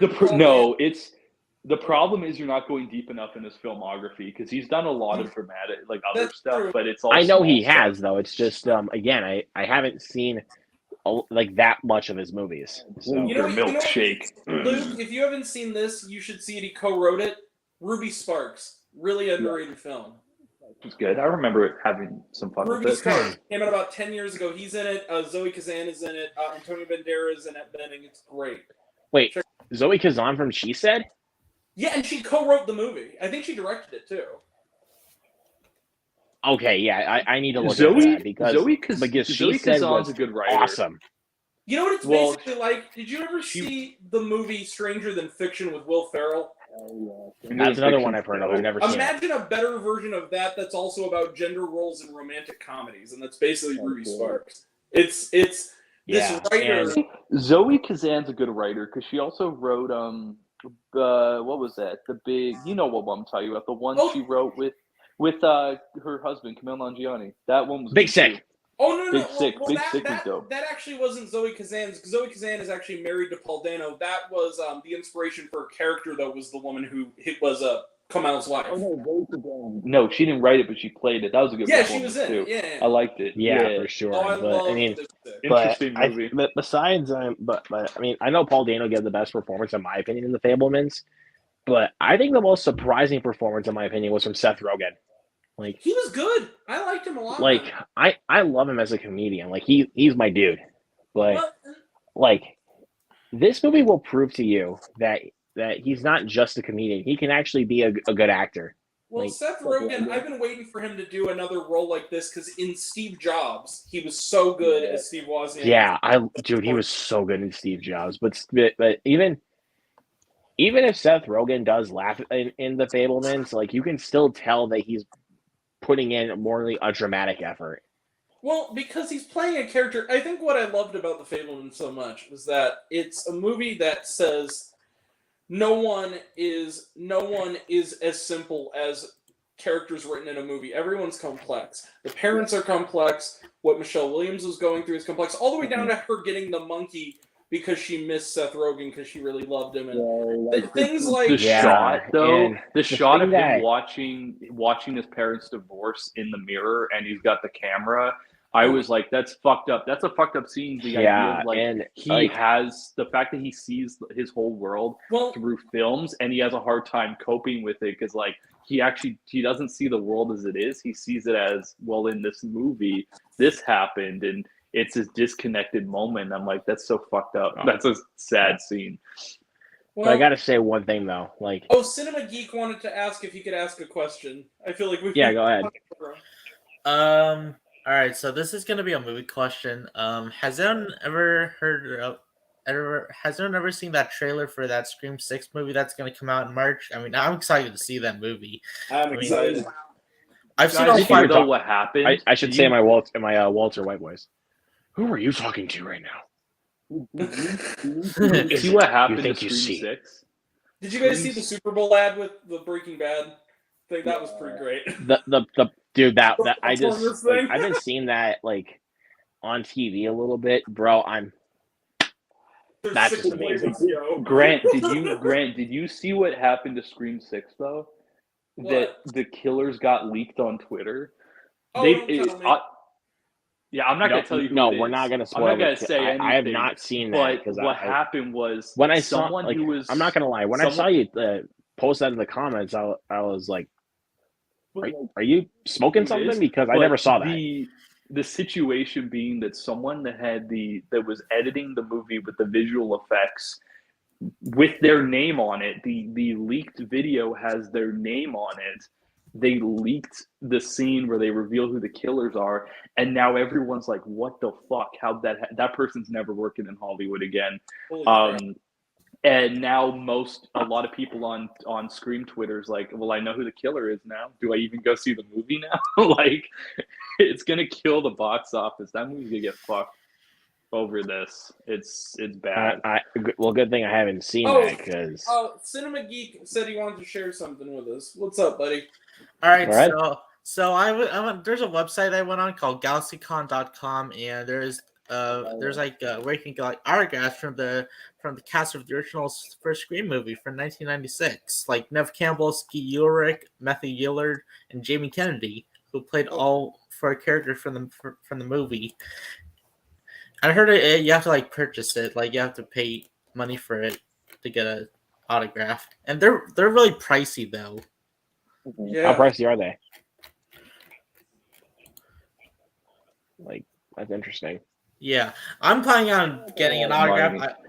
Just one autograph. But 'Cause since I we're on have the a topic of mask. Scream, I have a mask by what was it? Kane Hodder signed a Friday the 13th mask, and my parents got it for me for my birthday. But it was probably like a chunk of change. Like, autographs are fucking expensive. yeah.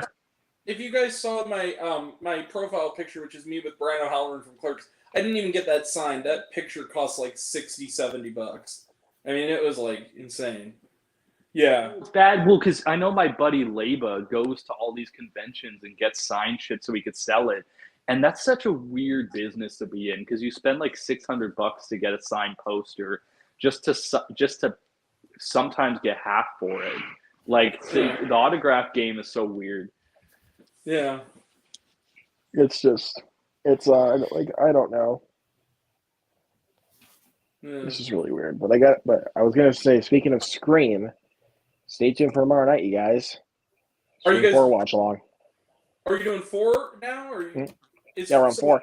Can you guys? Is the 5th one on Paramount Plus? I think so. Yes. Can you guys loop me in when you guys do number 5? 'Cause I need a refresher before the new one. Okay. Yeah, because What we'll night were definitely you be gonna do doing it? that the weekend before Scream 6 comes out for sure. We'll definitely be doing that then. I might. Is that the weekend of the Oscars, or is that? I think Oscars weekend is the weekend Scream 6 comes out, right? It's like the 12th, right, of March. That's a wild. Wild weekend, because you have the Oscars, you have And the Last of Us finale. Yeah, which is insane. Like, I don't know what I'm gonna do that night. I need Well, to. I mean, I'll decide. definitely go see Scream 6 opening night for sure. I might Like, actually. Yeah, I might go to an Oscars party. I might go to an Oscar screening party or something. That would be cool. Now, I don't Becca, know, but we'll see. I can't pass this opportunity now that you're actually here. I would say in the flesh, but it's over. StreamYard. I have to ask this. So when we did the Q&A on my channel, you mentioned that you were at the TIFF premiere of Women Talking, which was, of course, my number 10 on my best of list. And you said you met Sarah Polly. I have to know. I didn't meet her, but I have a friend.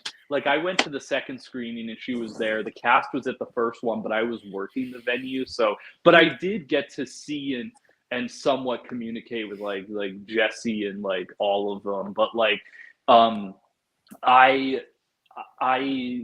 the second one, it was just Sarah doing a Q&A. I saw her. I didn't meet her, but I saw her around TIFF after, and I have friends who actually are like close with her. They're friends with her, so they were like being like, "Hey, what's up?" You know, I met some interesting people. I didn't meet any real celebrities, but like I did talk to a couple that was interesting experiences. But no, what were you gonna ask about Sarah Polly? What was she? I was just gonna say, is she nice? Because I'm a big fan of hers. Oh no, she is. Like the fact that like my friend had a shirt that said directed by Sarah Polly on it, and she right away saw it and was like, "Yo, come take a picture with me." So like she's nice. Like everyone's worried That's cool. obviously about directors because they're like, "Oh, like are they nice? Are they not nice?" But no, Sarah Polly, from her, even her on stage, when she was explaining the movie and the power of it and what she wanted to do with it, she was very articulate about it. Like she's a smart and nice person from the interactions that I've had with her. In that terms of like being in her presence and seeing stuff. And because I have like some people are strange in real life and some people aren't. Like Ryan Johnson is the nicest fucking person in the world. Like in the sense of like we were working the premiere for Glass Onion and he literally spent 20 minutes running up and down the line of where the people were lined up to sign every single person's items and shake their hand and talk to them and shit. Like he's super fucking nice. Like you're my hero. It's so weird. Like, he's cool. You know, Spielberg. And plus, he directed Spielberg some Breaking was Bad dope. episodes too. So Spielberg was so charming to have in my presence. Like Spielberg was a cool dude. Yeah. I have to say this. I want to be you when I grow up. All you got to do. Here's the thing. All I did was I applied to work at TIFF, and they took it right away because I've worked in live theater and I've worked at that type of thing before. So like, oh, let's go. So what I did, if you go back, you could probably see I have my vlogs up from TIFF. I would work TIFF and then I'd go see movies. So like the first night I got to see Weird Al and Evan Rachel Wood and Daniel Radcliffe, which was an interesting night. Yeah. And then everything from like Mia Goth was cool in person. Mia Goth was dope. You met Mia Goth? Nice. She was at the Pearl screening that they did, and she is so. Her presence in person is like super cool. Like she's a cool person. She's her accent is real. Like a lot of people think it's fake. It's real. I'm trying to think of everyone that I was able to see that night. We did Glass Onion, then we did Fableman. So Michelle Williams was there, and Paul Dano, and Seth Rogen, and what was the coolest Paul one? Dano. Paul Dano was actually kind of like, he was suave as fuck though. He was like, you would think Seth Rogen was running around being, oh guys, but Paul Dano was chill as fuck. He was like walking like a celebrity and shit. What's the craziest? Well, he seems like a nice dude. I saw Hillary Clinton at TIFF this year. I talked about my video. She was premiering a documentary she made with her daughter, and I was in line to get a daily free ticket to go to Midnight Madness that night, and just Hillary Clinton was there taking pictures. I'm like, what the fuck? I'm telling you, film festivals are cool. You just got to go to a few. Like TIFF was awesome. I'm probably going to go to South by Southwest next year. Like it's a vibe. You just got to go to them. It's a fun experience just being, because even like not just like celebrities, like I saw Karsten Runquist, which is like one of the biggest YouTube like movie that dude. people, the Oscars expert, and his brother were at my Glass Onion screening. Like Did you see Amanda you the just meet Jedi? everyone. He was there. Amanda the Jedi. Okay, I didn't meet Amanda the Jedi, but I know of it. Well, because one of my friends, he's like everywhere. Are you on Twitter, Grant? Yes, I am. I think you follow me, Becca. I think I On follow Twitter you as well. because I have a friend, David. He's actually in Berlin right now at the Berlin Film Festival, and he's kind of the guy that knows everyone, and I know him. So like I know these people, but we don't meet each. Like Oscar's expert knows of me, I know of him, but like we've never physically met before. You know what I mean? But we Yeah. kind of Right. know of each other. But like same with Yeah. Amanda the Jedi, we know of each other, but we've never met.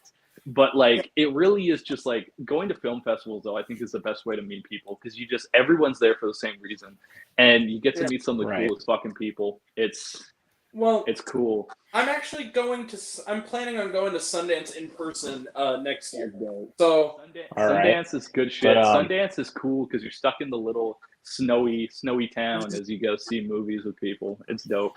well, Yeah, I- for sure. But I have to ask Becca. If I'll let you go. I'm really happy for you, Luke. I'm gonna let you finish. But Becca, have you seen Infinity Pool? This is a stupid question because I know you probably have. Okay. I have a story. I saw it in May, but I Okay. wasn't allowed to talk about it for so long because it was a test screening. I saw it.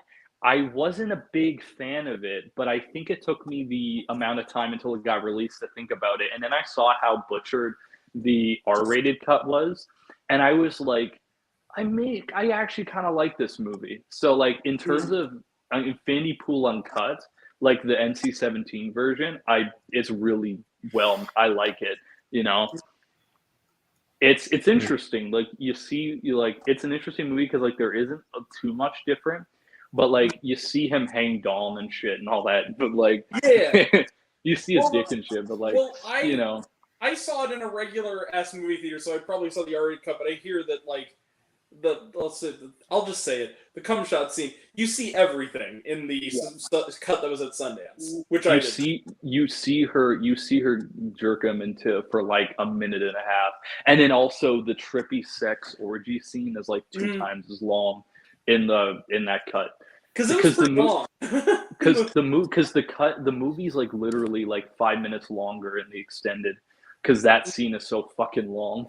I hope he puts it out on Blu-ray or like on. Okay, here's what I'm hearing. Currently at the TIFF Lightbox, the theater they do TIFF at, they're showing Infinity Pool Uncut right now. And what I've heard is that in a couple weeks it's on digital. It's going to be on digital and Blu-ray. They're going to release Uncut, like what they did with Possessor. They're going to just release Uncut on its own. So it's coming out. It's just in a couple weeks they're going to drop it. Well, the reason I brought it up, Becca, is because first off, Infinity Pool is one of my new favorite movies, Evs, and I was gonna go, James. Oh my God, I Went with a friend to the press screening. He hated the movie and he hates that performance. He's like, she's so fucking annoying in that movie. She's so great in that movie.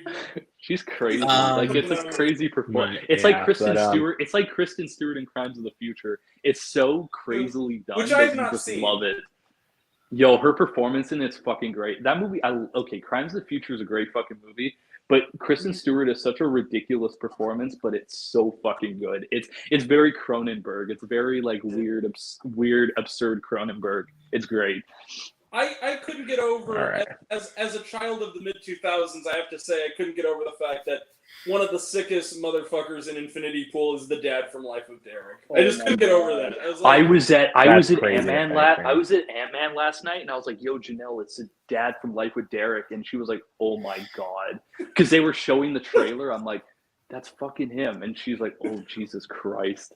He's such a weird dude. He's such a perv-ass fuck in that movie too, which makes it even and worse. like the thing is that Life with Derek, which I here's the thing. I'm in the U.S. and you're in Canada, I know they're doing like a movie sequel. Is that coming to the Or- US? Do you have any Oh, it idea? is. They're getting streaming for it because one of my friends was at the Infinity Pool premiere and they were talking to him, they were interviewing him, and straight up, they didn't even have to ask him. It was like, "Oh yeah, I'm doing another Life with Derek thing." Like that was they were trying to ask him about Infinity Pool, and it was like, "Oh yeah, I'm doing Life with Derek." Again, love we're doing a Life with movie. Derek. It's such a love weird that show. I It's watched it's that- slightly incestuous, but I think Oh, it still works as a show. It still works That's as a why show. I love it. No, but see, that's why I love it because me and my brother have an ongoing thing about how like, yeah, when we were 11 and we used to watch this on the Disney Channel, I didn't get it. he wanted Get he that it wanted- was that he way. wanted to- he and the stepsister have a weird sexual thing. Go, oh, absolutely, Oh, yeah. they do. Derek, are you kidding me? I remember my mom. For some reason, we watched it because, of course, it was Canadian, so it was on like Family Channel. So we It watched wasn't a it, bad and, like, show though. and my mom was like, "It's an interesting show," but she was also like against it, and I never. Oh, she wasn't against it, but she wasn't a fan of it, and I never got why. And then I became an adult. I'm like, "Oh, it's because they're gonna bang. They're step siblings that are gonna bang. Like that's what the show is." Well, and the thing is that I still like Life with Derek, and it's not an ironic thing. I think it's a really funny, like, good sitcom. Because like a lot of Canadian kids shows don't make it out of Canada, and for a show like that, it's well made. You know, It it's became a Canadian hit stuff over here. doesn't get the light of day sometimes, and it's pretty decent. Well, it's I gotta go. All right, thank you for coming, man. Nice sorry talk. sorry for not talking for that much. No, it's fine. We're sorry for hogging up all the oxygen. Yeah, talking too much about Yeah, 'cause- incest. Oh no, it's all right, it's all right. I just wait patiently, but then it's like oh yeah, one more thing before I go. Has anyone seen that new post on Instagram by Matthew Yillard? Nope, I can check it. Let me see. Actually, Is it about Five Nights at Freddy's and getting 3 movies? Yeah. Oh, he's in the Five Nights at Freddy's movie. He's playing the purple guy. Well, it's in and the they got making- 3 it's movies. Well, it's in the works right now. Oh, I can't wait. He's on Yeah. set working on it, and he said in an interview that he's got 3 movies with them, so that means it's gonna be a Five Nights at Freddy's trilogy at Blumhouse. I do Wow, apologize that's for my. crazy. I, But I think I might just stick for a round or something if that's all right. But I'm gonna be myself. yeah, that's fair. But but it's getting really late here, so I think I'm just gonna call it off for tonight. So All right. Well, It's 11:38 for me, and I'm still it's editing videos. 10:38 on my end. So yeah. It's 8:30 well, same thing for with mine. me. So, but I mean, but Grant, I can hit you up after we head out here. So Luke, what's up? I have an Instagram if you want to follow me on there. Oh yeah, I what's will. your Instagram, buddy? All right, you I'll guys can follow- follow me on there. It's the same name, Cinema Geek 100, no spaces. All right. All right. Yeah, I'll take a look at it after we log off here tonight. So, All right. Follow, buddy. but Grant, I'll hit you up when we leave. So Okay, well, you talking about something? yeah, I just want to talk. That's all, man. So Oh, okay. so Uh-oh. But, I'm in trouble. wow, popping in the last second. My boy Eddie. Hi. Says Luke Xenomorph. Yeah, that's right. Eddie will be one of the guests tomorrow night. So, all right. Uh-oh, I'm in trouble. Mr. Ponto. Going to the principal's office. No. All right, but thank you everybody so much for watching, and we will see you guys next time. All right. Peace. See ya. Peace out, guys.